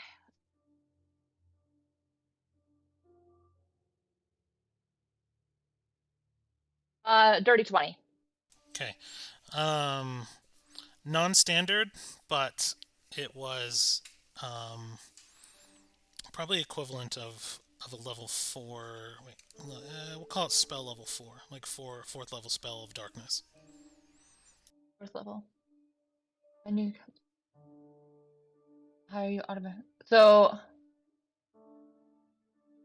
Quick question. So I can just any spell 3rd level or lower. So I'd have to cast a 5th level dispel magic, Cast a spell using a spell right? slot of 4th or higher, you automatically end the effect of a spell target if its level is equal or less. So you'd have to do it as a 4th level. As a 4th level. Yeah, Okay. it's equal or less, so you'd have to do it as a 4th level. Yep. Okay, so she'll cast it at 4th level. And it says, for each make an ability check using your spell casting ability. The DC equals 10 plus the spell's level. So 14. Mm-hmm. Do I roll that? Yes. Wait, so the DC I have to. equals, on a successful check, the spell ends. Oh! Wait, someone choose a target for each. The DC equals 10 plus the spell's level, so 14. On a successful check, the spell ends. Yeah, why don't you do it? Okay. So I have to roll 14 or higher base. Or Yeah, because I'm like, what would that modifier look like? Hold on. Why do I not understand the way this is read out? I don't understand it either. DC equals 10 plus the spell's level. On a successful check, the spell ends. Cast spell using it, you automatically end the effects of the spell with the target spell. Oh, no. At 4th level, you don't have to do the check. Yeah, 4th level I don't have to do the check. Yeah, Okay, because so it it doesn't just make ends. sense, because I'm like, 14 is nothing when you have a spell modifier of like a bajillion right now. So, yeah. Uh, Yeah, so it'll just end. But that is your okay, bonus so she. action and your action. If you'd like to use Okay. movement, you can. Let me see. There's not really a place to hide, is there? No. That's the vantage point of being in a defensible position. You're looking at Then stone walls with a double doorway, and essentially everybody's laid out. okay, so I'm gonna put Atlas right there, and he's going to just move up. And Kidis is gonna basically kind of use him as a bit of a shield.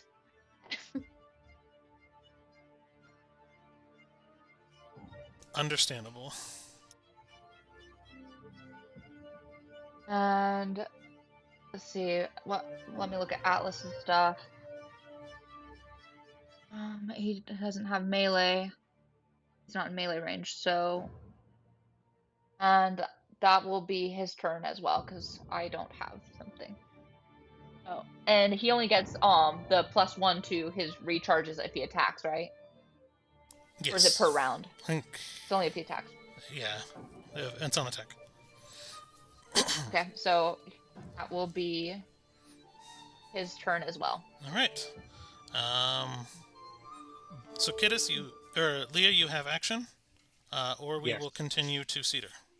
I am going to. I'm going to cast a 1st level guiding bolt at the Drider.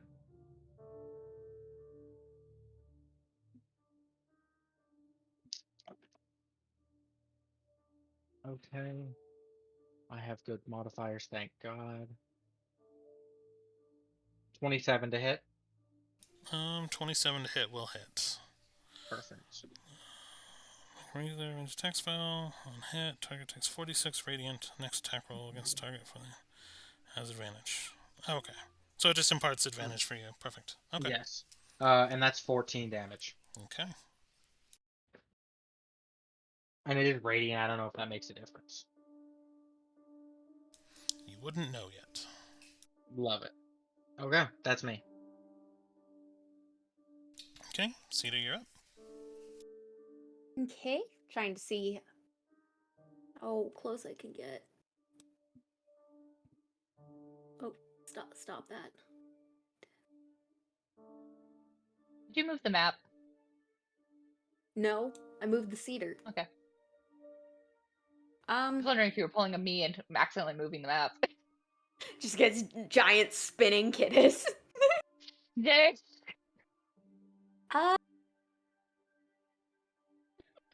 I'm gonna use my action to dash.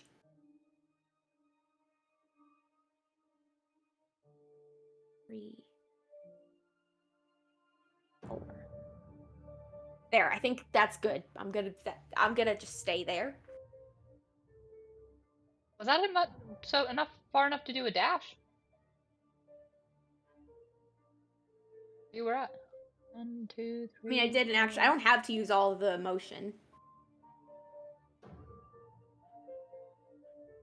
Yeah, I just don't know why you wouldn't go close enough to attack with a bonus action or something.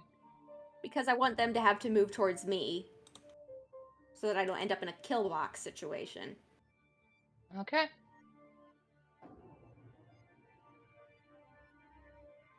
Basically, since I'm using up my action, I don't want to basically put myself where all of them can start wailing on me. Okay. Okay. Just as a general thing now for us, just so we can kind of keep track, where your feet are visually is the box that you are in. Make sense? Yep. Yeah, makes sense. Perfect. Because I know you're taller, and I think visually it'll probably The look better boxes. on screen. So Yeah, because Move we don't have Atlas just down a tiny little bit, little, then tiny make him in little the box. crumb.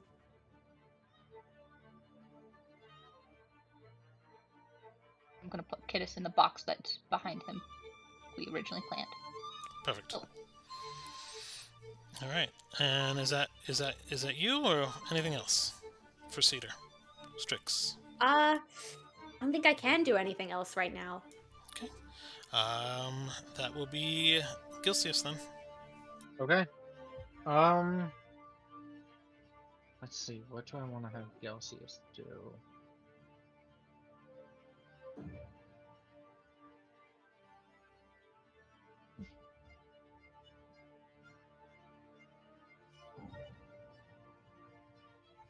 We don't want to pull out the big stuff just yet. Nope. So I'm gonna have him just advance as much as he can. And then with bonus action and action, cast and throw a magic stone at the Drider. Okay. For a 14, well, 14 plus stuff. 24 to hit. 24 will hit. Much better than a fucking 14. 9 damage. Okay. So that was an attack against the Drider, so that would be your use of advantage, just so you know. Would you like to try to roll again to get the d20? Oh, true. Yes, I would. Okay. Thank you. I didn't even realize. That's a 17, so better. 27. Yeah, still hits. Yeah. Okay. I'm trying to do a better job at keeping track of stuff. No, thank you. That was very helpful.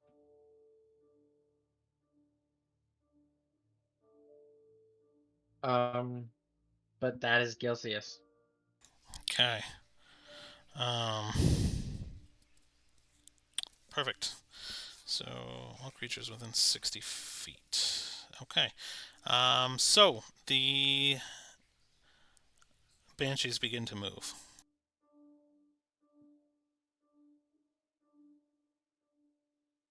And let's see. So it's 5, 10, 15, 20, 25, 30, 35, 40, 45, 50, 55, 60. So that's 3, 3, 3, and 3. Okay. So the Banshees begin to hover and swirl around you. And they have a lot of movement speed because you see that they are not actually touching the ground. They're actually hovering. And not only are they hovering, but they actually begin to phase through you guys. And one of them will end up here. One of them will end up here. One of them will end up here. One of them will end up here. So this is their movement. And part of what they are built to do is be assholes. So they are attempting to phase through you to trigger something called incorporeal movement. So I can move through other creatures and objects as if they were difficult terrain, and you will take essentially 1d10 force damage if I end up inside of you, but you will take 5 damage as I pass through you. So, as I just will calculate it,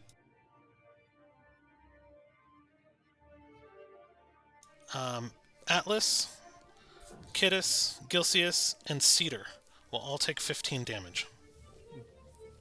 Okay.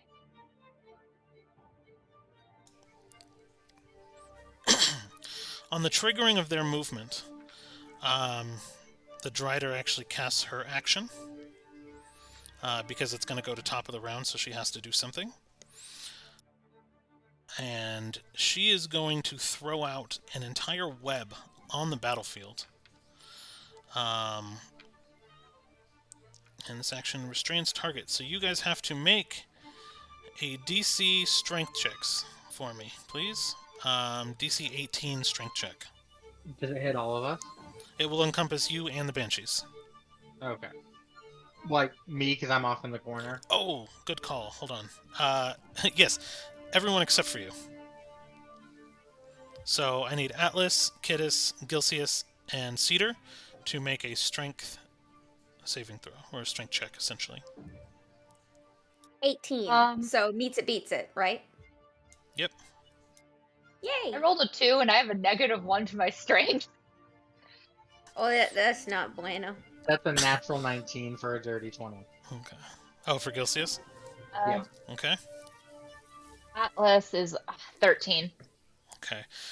So Kittis and Atlas, you guys are stuck.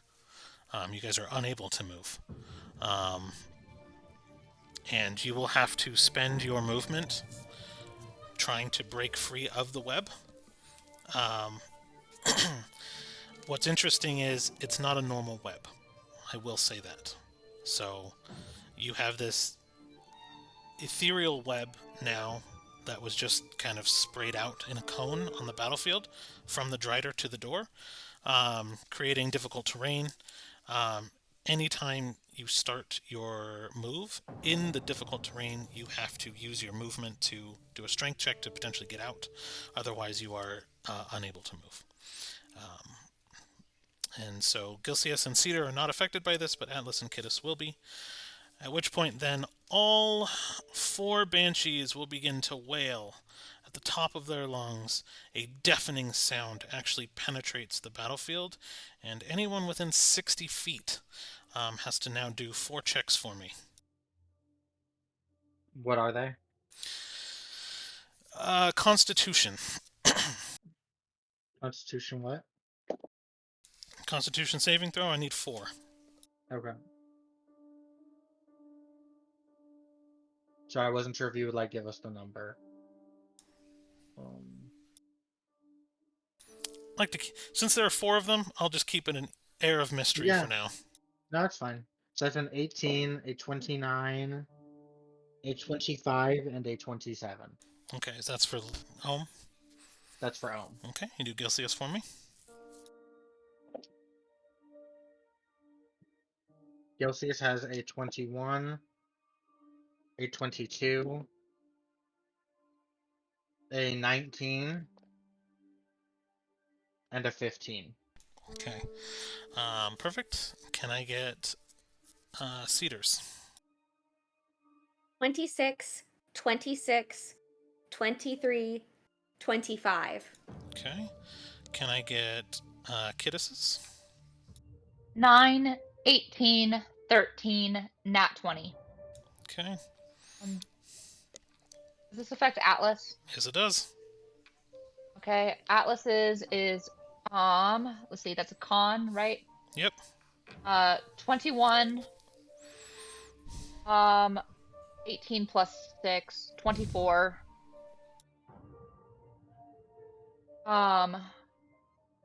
18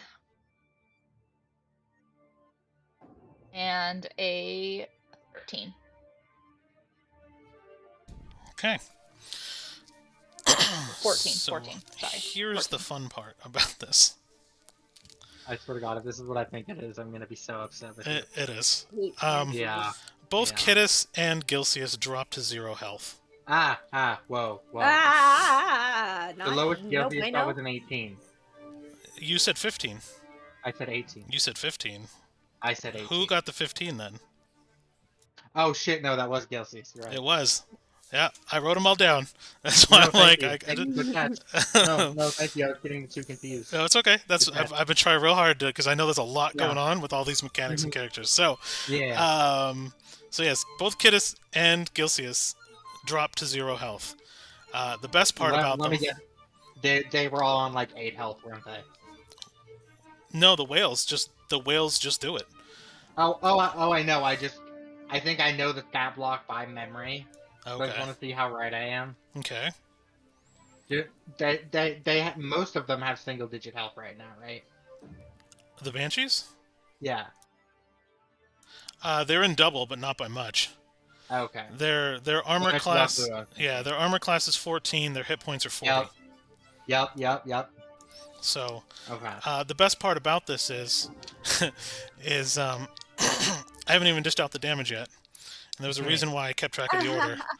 Um, so both Kittis and Gilcius, you will automatically take 2 dying boxes Oh shit. because of the damage that you take from the other 2 whales. Um, Everyone else, I'm going to let you know your damage now, and I'll just roll it together here. Oh my god. uh, that's why they're in a defensible position. Yeah. So, 5, 9. So 5, 9, 13. Ah, that's appropriate. At least we sent 13, two away. We have Yeah. two less that we gotta Yeah. deal with. 13, 20, 12, 32, 34. And they're all mostly dead.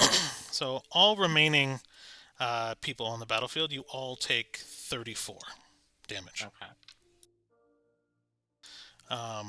I will say, do not worry, they can only do that once. Yeah. But No, that's a one-off. this was their mechanic because what they Oh, were going to goodness. do originally was going to bounce around invisible inside the darkness, but Oh, that's wow. you kind of forced them to blow up, right, by dispelling the Mhm. darkness. Um, so yes, so everyone except for Ohm, you've taken 34 Ohm. Everyone else took 34 plus 15. Um, Gilcius and Kittis are on 2 dying boxes. Mhm. Um, and we're at the top of the round. Yep. Yes, we are. So Phase Drider, Okay. in her drunken state, Hmm. uh, rolls up and. Man, I don't want to be a huge asshole, do I? Hold on. Okay, maybe I'll be less of an asshole. Give me 1 second.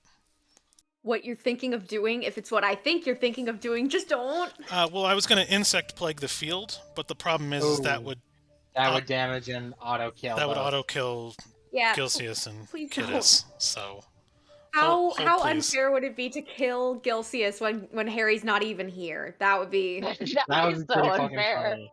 That would so be pretty mean. funny. That'd be No, so it'd be funny. mean, Rain. That'd be Oh, it would be so hilarious. Hush your mouth. mean, but it would be so Hush It'd your be funny. mouth. so mean. It would be, because like the thing is, it'd be like, Harry, sorry, we got your character killed. Whoopsie daisies. We played Whoopsie Daisies. And lost. I blame the Banshees. Yeah. No, and you know what's sad? Guess what CR this creature is? It's not high. Wait, is it? No, I know. it's Rude. CR4. Are you talking about the Rude. Banshees? Yeah, the CR4. So these are a little Remember bit dealing- different. These are CR8s. Okay, that makes me feel a little better. Yeah, they're not standard Banshees. They're the way I balanced them out. They're CR8s. Okay, sweet. Yeah. Um, so let's see here. Yes. So let's do it this way. Cedar, I need a wisdom throw from you at disadvantage. What? Okay. Wisdom disadvantage. You know what? As long as those two don't die, which they won't because I'm up next. So as long as they don't take damage, we're fine. Yep. Got an 8. Okay, so you hear the words, and you No. are completely charmed. No. You have a chance to resist, but you know it would cause you great and immeasurable pain You as the did not spell just guess. Geas It's Gesh. Gesh Yeah, is cast on Gesh. you, and you hear the You're an command. asshole. You hear the command.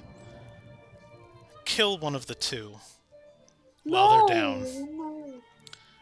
So you have the command. You can resist the command, but then I will roll damage. Don't do it yet. Don't do it yet. I have a plan. It's so yep. Creature you understand must succeed on a Wisdom throw, saving throw, become charmed by you. Well, yep. Creature's charmed. Take each time it acts in a manner directly. Okay. So yes, you can choose to start an activity. Resultant. Remove curse, greater restoration, or wisp spell also ends this. So. Okay, that is where we stand. That'll be my turn, because my character is feeling lazy. I don't feel well enough to do it myself. Why don't you kill one of your friends? So I ordered you to either attack your friends with a full 4 attack, or you have to take damage. And then we will move on to Ohm. Okay. So I would like to Rain start off help. by Rain saying help. I'm getting there. I'm getting there. I would like to start off by saying that is not what you said. What you said was attack one of your two friends while they are down. With that in mind, I twin spell healing word at 4th level and pop both of them back up. So how much did you heal? Let's see.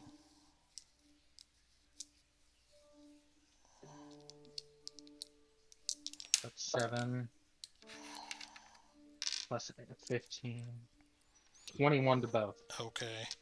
So 7, 11, 14. Okay, yeah, you had to out heal 14 to bring them up. Okay. Just with the damage they did take. Mm-hmm. So how much health do I have? Should be 21, right? Do you overheal? Yeah, because it just goes to 0, but to bring them up, it Yeah. had to be at least what they got damaged. So, yeah, it should be 21. Or 21, you said? Yeah, 21. Okay, so yeah, both you and Gilcius are at 21. But thus Mm. that What is technically breaks true? Peter's order, does it not?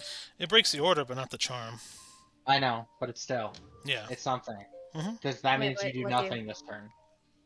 Oh, nothing? Yeah. Okay. But that's You're better than what I was about to right. have to do. Thank you, Rain. Uh-huh. And then I use my action to Big B's hand. Or yeah, I'm sorry.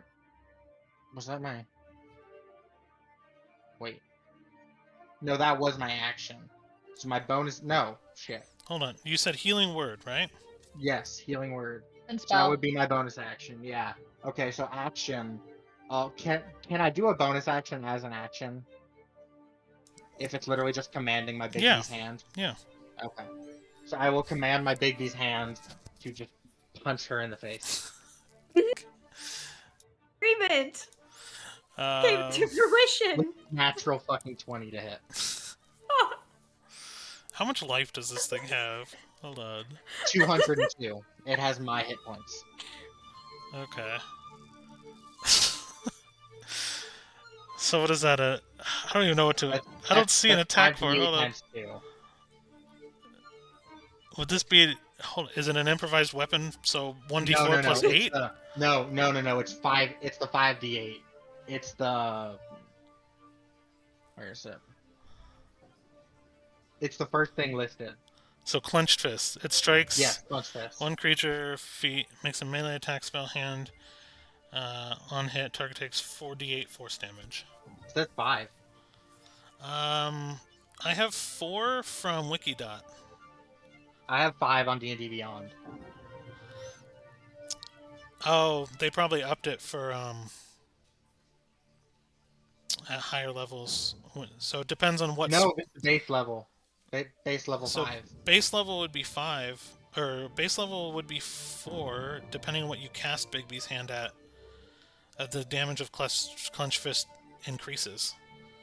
That's weird. Okay. Why does DB need to be? We'll go with your source for now. My Okay. source, like I said, I can send you the link, but it has a Yeah. different damage. Yeah. No, I'm not doubting you. I'm just letting you know like ours are conflicting. Yeah, Mm, no mm. worries. D&D also Beyond also does 6e rules too, I think, by Yeah. Yeah, default. they do. So I might be looking at a 5 source, depending on when Oh yeah, Bigby's you hand are. came You out. are. Yeah. hmm Okay. Um. But go Okay. ahead. But so that is 28, 56 damage, Okay, so 56 damage. She's not happy about that. and that is my turn. Okay. That was on Cedar, right? Was that on Cedar? No, that was on That was on No. her. Drider. Oh, the Drider. Yeah. Drider. Okay. Sorry, my bad. I got Um. confused. All right. And so it's Kittis's turn. No, I'm trying to figure out what to do and how to take these dang banshees out so they stop causing problems.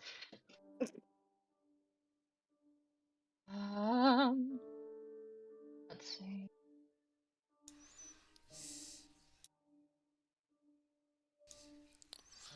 Okay, we're going.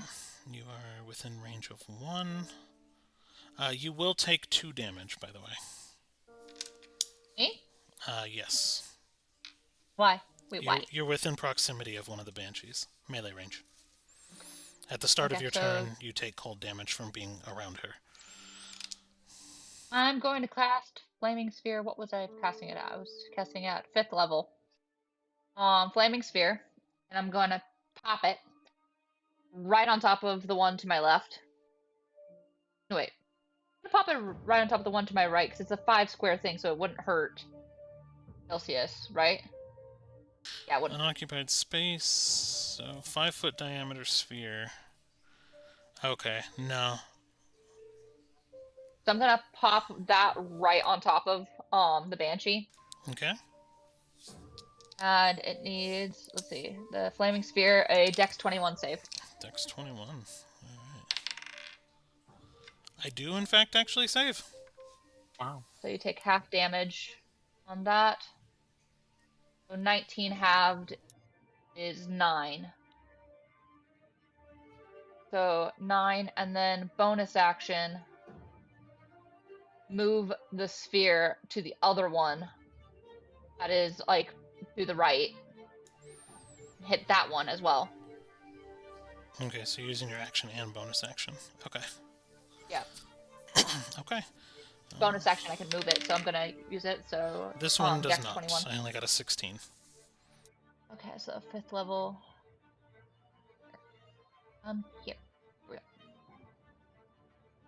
That one gets 13 damage.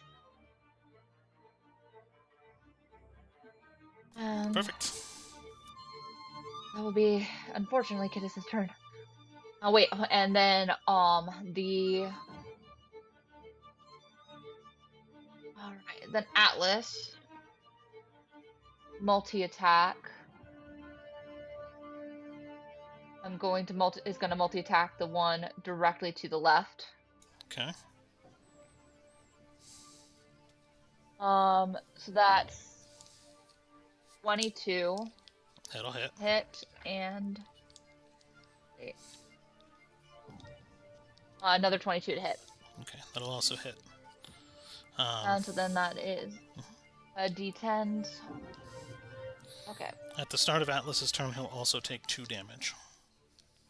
Yeah.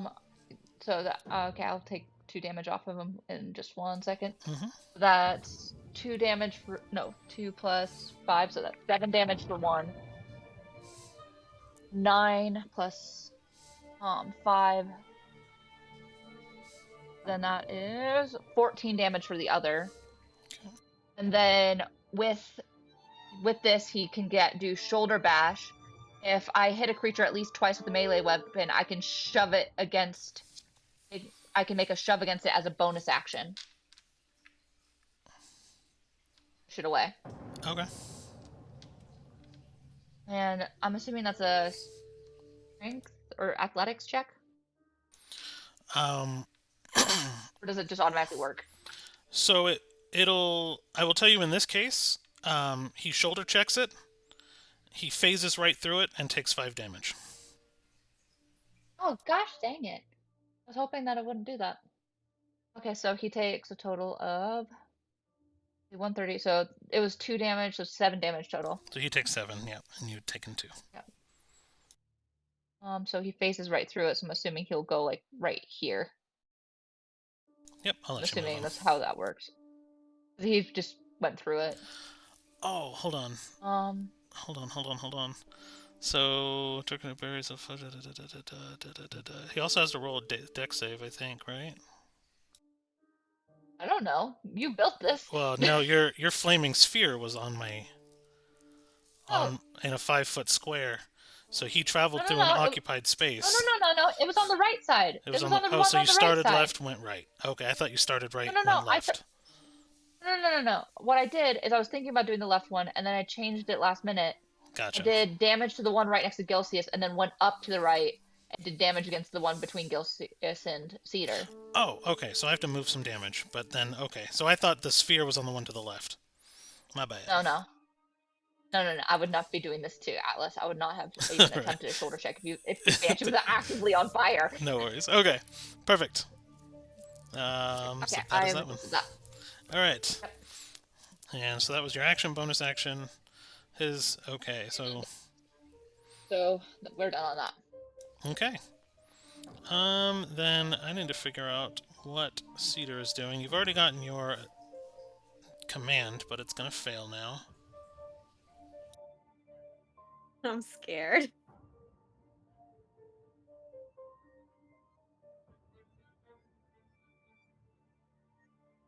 Does that just eat her turn then? Yeah, it doesn't eat the spell, but it eats the turn, or at least that's how I would roll. So does she get to try to get out of it once per turn, or is she just No, stuck for it's 6 just turns? she's stuck for 30 days. Yeah. It's 1 minute in combat, so it'd be 6 rounds. Okay. Wait. It's not. No. Okay, I think you're. Okay. So Right. if you issue any command you choose, short activity would result in certain death. Blah blah. It Yeah. should be The suicide casting command. time is 1 minute. The duration is 30 days. So in combat though, The casting time is still 1 minute, to my understanding. casting time 1 minute. Okay. Okay. So she's not going to be casting any other spells for the duration then. So I'll just, since I screwed that up, I'll say we'll just kind of both lock it down for a minute then. Did you understand you was unaffected by the spell? 'Cause that doesn't Listen, really make sense. technically, Cedar would have her turn, because she wouldn't be affected by the spell until the casting is done. Okay. That'll be fine then. So. What do I roll my Go stuff ahead or and not? go ahead and go for now. Okay. Oh, thank goodness. We have 1 round. We got to make sure we got to take her down before you get. We have like I'm 9 gonna- rounds. 9 rounds? Yeah, it takes a minute. Minute's 10 rounds. Oh, minutes 10 rounds. Derp. I am gonna get this one's kind of like a little bit below me. The to the right and below. I'm gonna start whacking it with the sword. Okay. 1, 2. You will take 4 damage at the start of your turn, just for being in range Oh, of the yeah. banshees. No worries. Let me just tap that in right now. Mm-hmm. And you now are, I will roll. You said you're attacking the lower right one. Yes, lower right. Perfect. Okay, so I have. Wait. Yeah. 20. For my first one. Can she 32. multi-attack on multiple banshees? How do you mean? Like, if she does her action, can she do 2 attacks on one and 2 attacks on the other? 100%, yeah. 'Cause they don't have much health left. No, one's at full. One's at full? Mm-hmm. The north Which one? How is it at full? How is it at full? It should not have been at full. The north one's never been hit. And I blew it up with a fireball at the beginning of this. okay. Should not be at least another. So okay, Oh. I will restate. It hasn't been hit since full combat has started. I've she Okay. went into battle. So the way I did it to keep track is the surprise round damage has already been calculated when they came into battle officially. Oh, okay. So they came into battle essentially with less life than they would have originally because of that. But what I meant by full is she has not been hit since the conclusion of the surprise round, but that damage is already taken into place. So no, these banshees did not originally only have 40 life. They had much more, but the fireball took them down.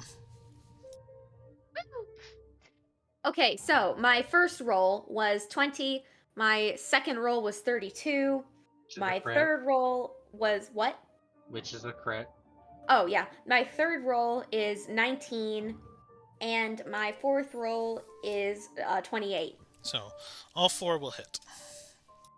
Nice. So I'm gonna hit the. I'm gonna roll. Can I roll each attack and then see, like, for As long as you deciding who I'm hitting? Calculate the crit damage. Oh yeah, the crit damage. Yeah, I think you have to declare where you want your attacks to go before you Yeah, resolve before damage. you roll it. Yeah. So So Am before I in you range roll of that the north one? you are. Okay, so I'm going to hit. I'm gonna use the crit to hit the north one, and then I'm gonna use one of the others to hit the north one, and then the south, uh, southeastern one. Yep. Yeah, southeastern one. We'll call it north south. You're good. Gets 2. So each one gets 2. Okay. Let me. Since I. Alright, we're gonna roll for the south one first. So we've got a 9 and a 12. So 21 damage. And then for the north one, we're going to have a 10 and a 24.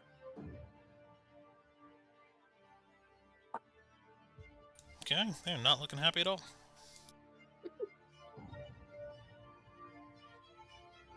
Is the south one still alive? Yes. Ah, okay. It's currently actively on fire with the fire sphere. Okay, that's my turn. Okay. So banshees will be up. Galcius. Oh, I think. hold on. Yes. Okay. He is going to. Which one looks more damaged, north or west for me? For Galcius.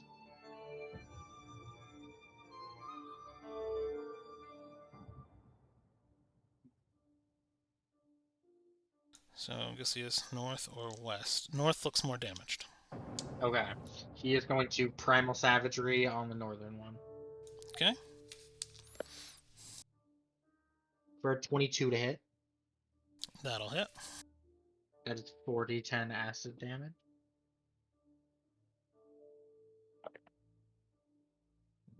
Oh, 9.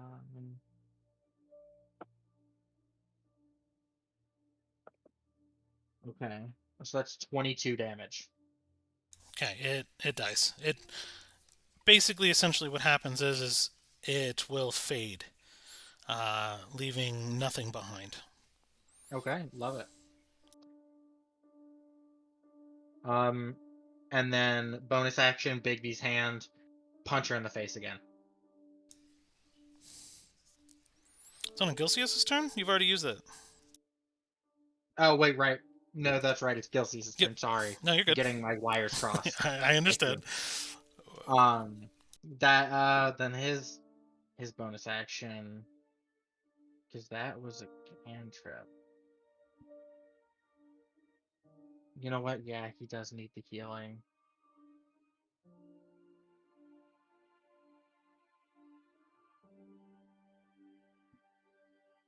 He's gonna third level healing word himself. Okay.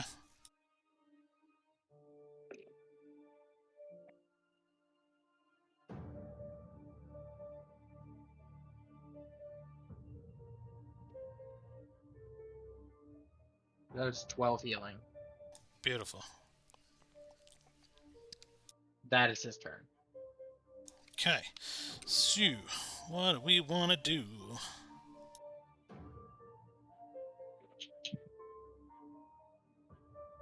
We are going to...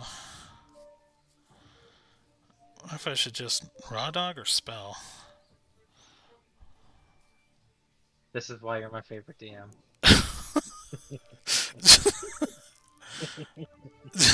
That caught me off guard. I'm like in thought. I'm like, do I just wanna? No. All right. All right. Movement shuffle. 1, 2, 3. 1, 2, 3. 1, 2, 2. Okay. So, Cedar, take 10. Damage? 10 damage. Okay. Are Kittis and Gilcius and Robot Man will take 15. Okay. Also, okay. Okay.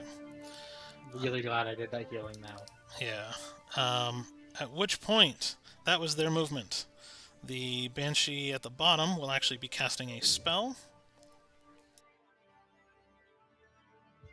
A ranged attack spell that will shoot a straight line and encompass Kittis and Atlas. So, Kittis, that is a 24 to hit. That hits. Atlas, that is a 17 plus 7. 24. 24 to hit. Okay. Yes. So, yep, 24 and 24. Both Atlas This and goes you. down again. You said Atlas goes He's down? down again. Or Kittis goes down? No, Kittis does. Kittis goes down. I haven't rolled and damage. Oh, you haven't rolled damage? I thought that was the damage. No, that was to hit you. 24 to hit. Oh, 24 to hit. Oh, okay, yeah, that hits both of us. Okay. I did roll max damage, so it was 12. So 12 to you and 12 to Yeah. Atlas. Okay, Kittis still goes down. Okay. For what it's worth, your movement speed is now also reduced by 10. Not that any of Well, you have and moved. No. um, We haven't really had. We can't really. yeah. I haven't even. You guys haven't even seen the web effect yet, which is great. So I have 2 attacks. Atlas did move, That's true. technically. 2 I attacks just didn't- on Gilcius. 2 attacks on Cedar. So that's funny. The first one was a natural 20. The second one was a natural 1 on Cedar. And then Gilcius, I had a 17 plus 7. So 24. Hit. Does 24 hit? Yep. Okay. And then I had a 20, which I don't think does. Miss. Okay. No. So Reapy Boys. If you get more than 18 damage, I'm out. Oh, I don't think they have that type of potential. Hold on. Okay. Love it. Not on a non-critted attack. Mm-hmm. It's 3d6. Oh, okay, yeah. 6, 7, 8 plus 3, so 11 for Gilcius. Wow. Wow, yeah, okay. And then Cedar, 4, 5, 6, 7, 11 critted is 22 plus 3, 24 plus 7, 8, 8. So 24 for the first one and 11 for the second one on you, Cedar. Okay. 24. And this is necrotic damage for what it's worth. Yay. Love that. Your next attack roll on both Gilcius and Cedar, just for your next one, is reduced by half. Okay. Gotcha. Like the roll to attack, or like once Yeah, attack, not damage. the roll Gotcha. to attack. Annoying, but okay. So like, wait, so the roll's cut in half? The roll is cut in half. Oh, okay, yeah. So, yeah, just so it's cut in half. So what if you rolled like a 28? It'd be a 14. Yeah, gotcha. And that'll bring us to top of round. And she is going to see that most of her friends are hurt anyway. She is going to cancel her spell and do a different one. Because you guys were supposed to be locked down for longer. Okay, so Insect Swarm, 20-foot sphere, hits everything in the sphere, basically. Creature... So, am I no longer under... Am I still under Geish? You No. would... Yeah, no. So Geish, it was Yay, okay. initiated, and she tried, but it was going to take too long to actually succeed. Okay, okay. Because I've been stressing about that for like the past 5 minutes. No, you're good. You guys need to now make... appears each creature must make a Constitution saving throw, please. Does this include me? 20-foot sphere from there, 5, 10, 15, 20. No, it does not. So you Wow, are 25 okay. feet away from center. Holy shit, okay, wow. But, Game. well, Kidus fails automatically. Yep. Oh, yeah. Good. I got a 1. Oh, no. You seem to be allergic to bees all of a sudden.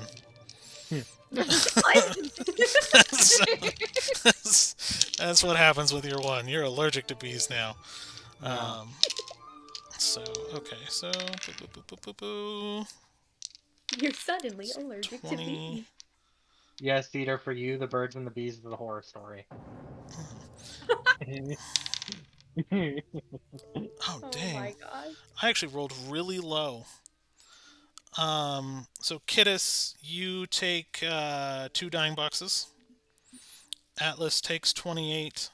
Cedar takes 28. Gilcius takes 28. Oh wait, did Gilcius get a save throw? Can you throw the Constitution for Gilcius? Yeah. What was my damage for Atlas? 20. Sorry. 28. You said 20? 28? Okay. Nat 20, yeah. Nat 20. Okay, so you take half as much. So 14 damage for... I'm out. Okay. So Gilcius now goes down 2. The fun part is 2 of the 3 Banshees also go down.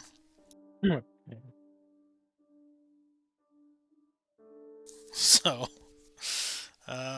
do with this what you will. It is now Ohm's turn. Okay. Get me up. Yeah, same song and dance. Let me see here. So many dice. No, don't fly away from me. Doesn't like you. Well, it should. Stop it. Okay. I will twin spell a 3rd level healing word. So, bringing up Kidus and Gilcius, I'm assuming? Yes. How much life do you have left, Strix? 138. Yeah, because I'm like, I know I've done 100 plus damage to you already. But, all good. Why? So that is 17 healing. Okay. To both of them. Okay. And then bonus action, technically action, will be punching her in the face again. Yeah. So, let's see. That is a 22 to hit. 22 to hit will hit. Love it. Or actually, I think that's what his modifier is, right? 10? It's an 8. Okay, so that's a dirty 20 to hit. Or, well, I guess we have to correct, because mine has plus 8. Mine doesn't say. Okay. Mine So we'll go with plus 8. Okay. So dirty 20. Dirty 20. Yeah. It still hits. Okay. Love it. It meets, but it hits. Yeah, I'll take it.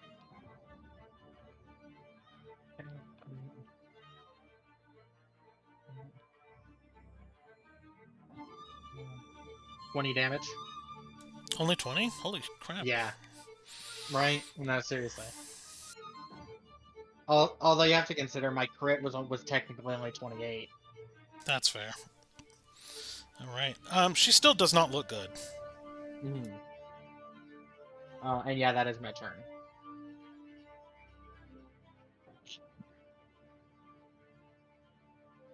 Okay. All right, my turn then. You are up. Hold on. Yes, so that would be Kittis. Okay. So I am going to cast 5th level Fireball at the lady. Okay. Dex 21, please. You said I need what, 21? Dex. Okay. It's only great because I have a -4 right now. No. No. It's fine. I got a 9. 37 damage. 27. Ooh. Or T7. Beautiful. How much?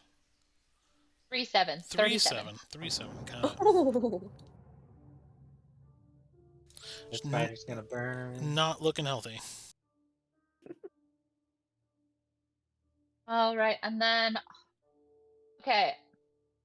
Bonus action. Kittis kind of looks down at the ground to try to figure out the web to see if she can command Atlas to move without what the thing will be, whatever thing is gonna happen. So the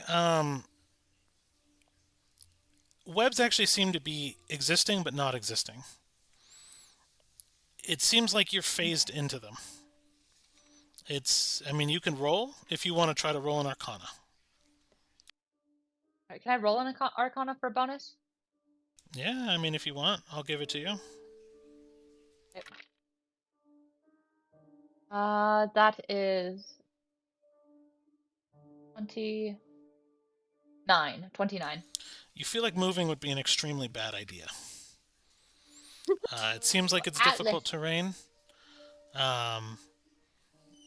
with movement, but you feel like these would have a bad effect. Okay.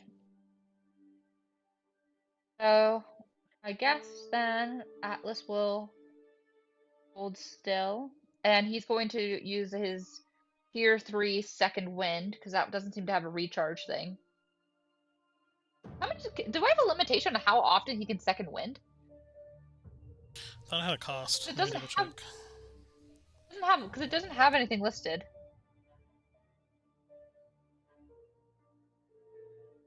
Going to the Discord. Give me a sec. No problem.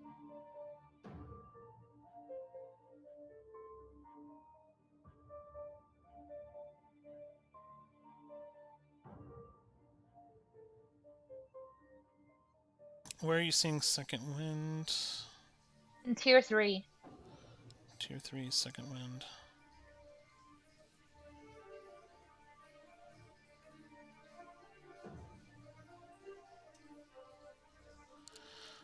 I wrote that wrong. So that'd be a reaction. So he can burn his reaction to, or a bonus action to second wind. He can burn his bonus action second, but he can do it over and over if he wanted, basically each round. Yeah, you can do it per round. Okay.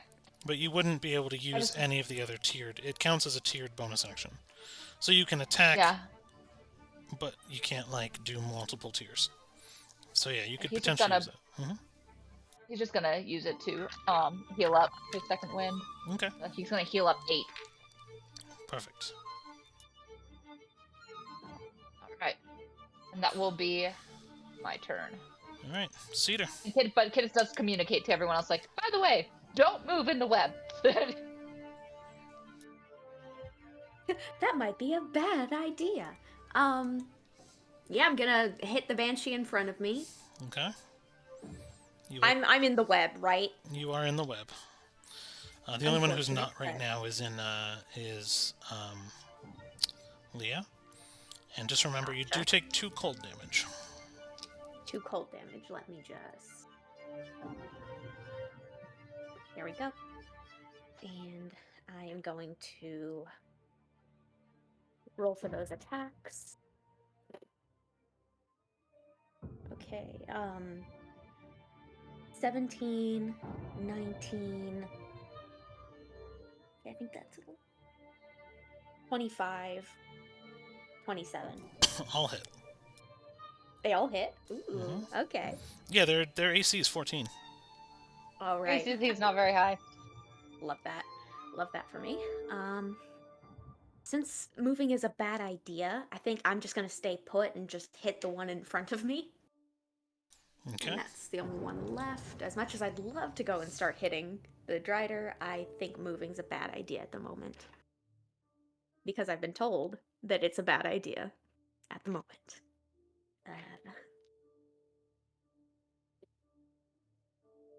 Okay, we've got 10 and 10, 13, and 15. 10, 10, 13, 15. I believe so, yes. Okay. It disappears in front of you. Nice. And yeah, that's my turn. I'm not going to move because I've been told no. All right. Gilsius is up. Okay. Let me see here.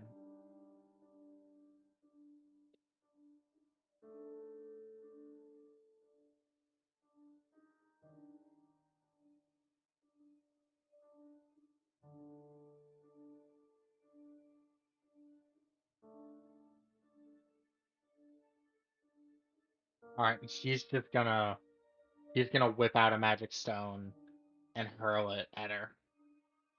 Okay. So it's a 19 cut in half is a 9, 19 to hit. Does not hit. Okay. So that's it. That is his turn. Yeah. Okay.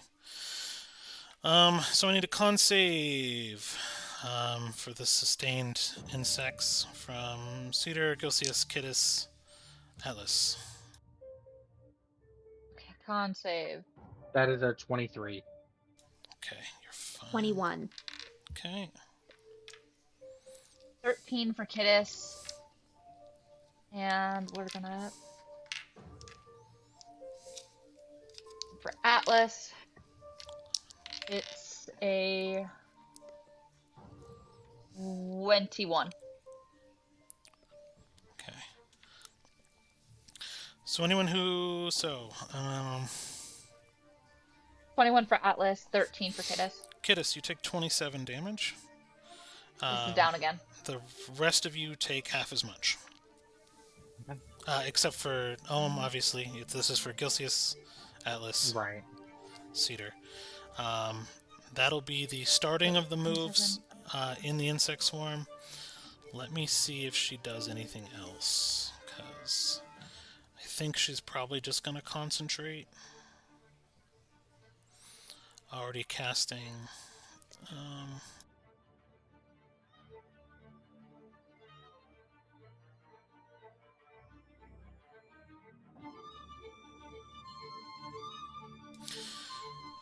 So sustain swarm and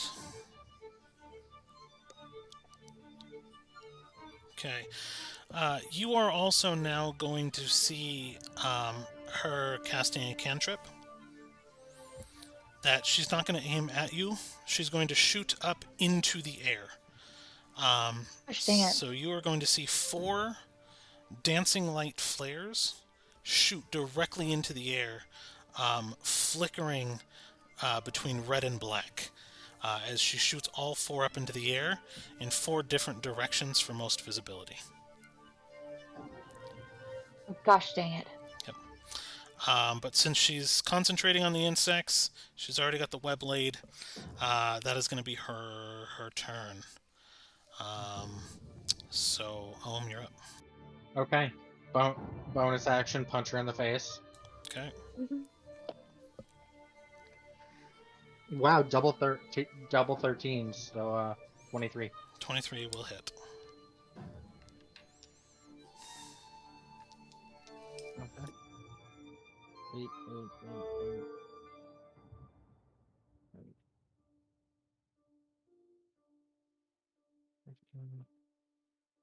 This is much better damage. 28. 28. I love how pretty much the only thing that's hit her is this fucking hand. Yeah. Yeah. She That's better. she's looking not happy. Yeah. Okay. All right. And then I'm gonna shoot off. I probably should have done this in the opposite order, but what's done is done. I'm gonna shoot off a 4th level guiding bolt Okay. at the Drider. At the Drider. Okay. For way too high to hit. 35. Yep. That'll hit. I would be terrified if it didn't.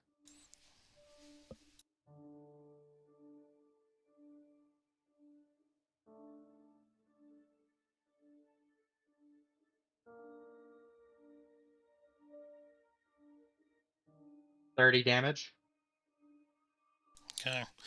So what you actually see are these guiding bolts shoot off directly and hit.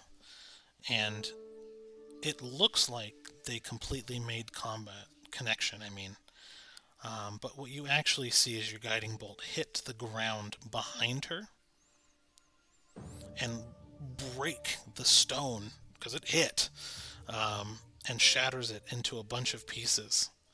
As she looks at you all with red eyes, filled with anger and anguish, as she phases down into the ground, leaving her head and an eerie smile, and then a wink as her eye disappears, as she retreats.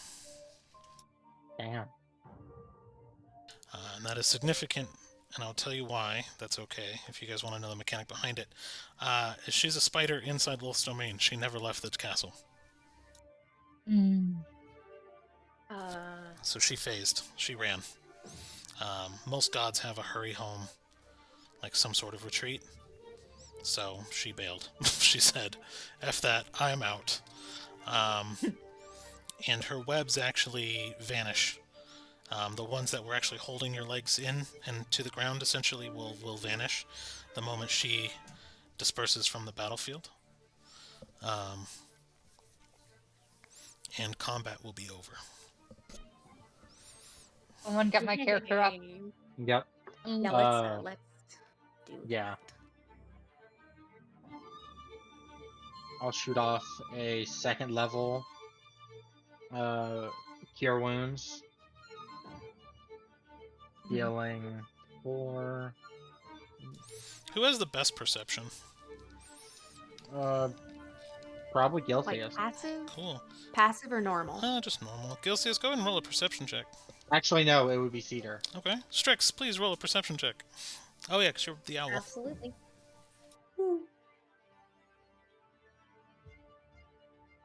But Kidus, you heal 15. 17. Okay. I didn't roll well, but that was a 17. That's fine. Even with a 17, you actually see small rocks jumping off the ground, and you hear the marching of what sounds like dozens. You can't get an exact number of soldiers, plague knights.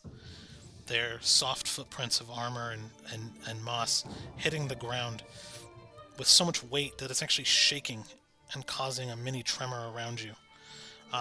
As you notice dozens and hear them before you see them running right to your location.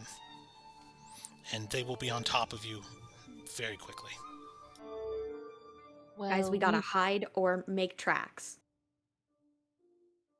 Well, Well, I mean, okay, hopefully what do not we make see? tracks because What do we see inside the building? Like inside the door that we just blew up? You see a long hallway entryway. The door is intact, but it's a long entryway that opens into a bigger chamber. But it seems presumably empty. Okay, well, I guess we're just gonna have to go. And she kind of sends her bird in first to kind of like check the area. But like kind of runs in after it It'll just stop if it spots something. You hear a loud echo of the bird cheeping, so it's echoing into the larger chamber. Um, it's it doesn't see anything. Okay. It just kind of gets up and she's like, move, and goes in. And we book it. And there's a door. It looks like there's a door, Mhm. right? There's two sets of Is it doors. The one that the Drider was actually hanging out in, and there's one further in. Both of them are currently open. Okay, can I shut the door behind us and use the goblin key to lock it? Oh, sure. Yep. So she goes in each one like she locks the door behind us. Do you guys all follow, or is anything else being done? Oh no, we all follow. At least Yeah. I do. Okay. So you guys hear and understand the impending army and the panic in Strix's voice, essentially, as you all run in and bar the doors, with the universal keys hoping that the doors will hold at the impending plague nights and your intrusion of the crystal spider castle. And I think that's where we'll probably end. Oh yeah. That was a great session. Mm-hmm. I think that's one of the times I've been the most fired up for a combat session. Mm-hmm. Oh, It was kind of oops all I can't combat, believe we but survived that. I can't believe we survived that. Oh my gosh. Oh, it's not Oh over. wow. It's I not Yeah. over. Oh, know. we know. We survived thus far. Yeah. mm-hmm. Um, So Still at like over a little over half health. That is unprecedented for me. I am like giddy. I am not a little over half health. Yeah, we need to find you some juice. yeah. Oh. Well, you are definitely, even without a roll, you are seen. This is not Oh, I your know. domain. You, Oh, I know. yeah, okay.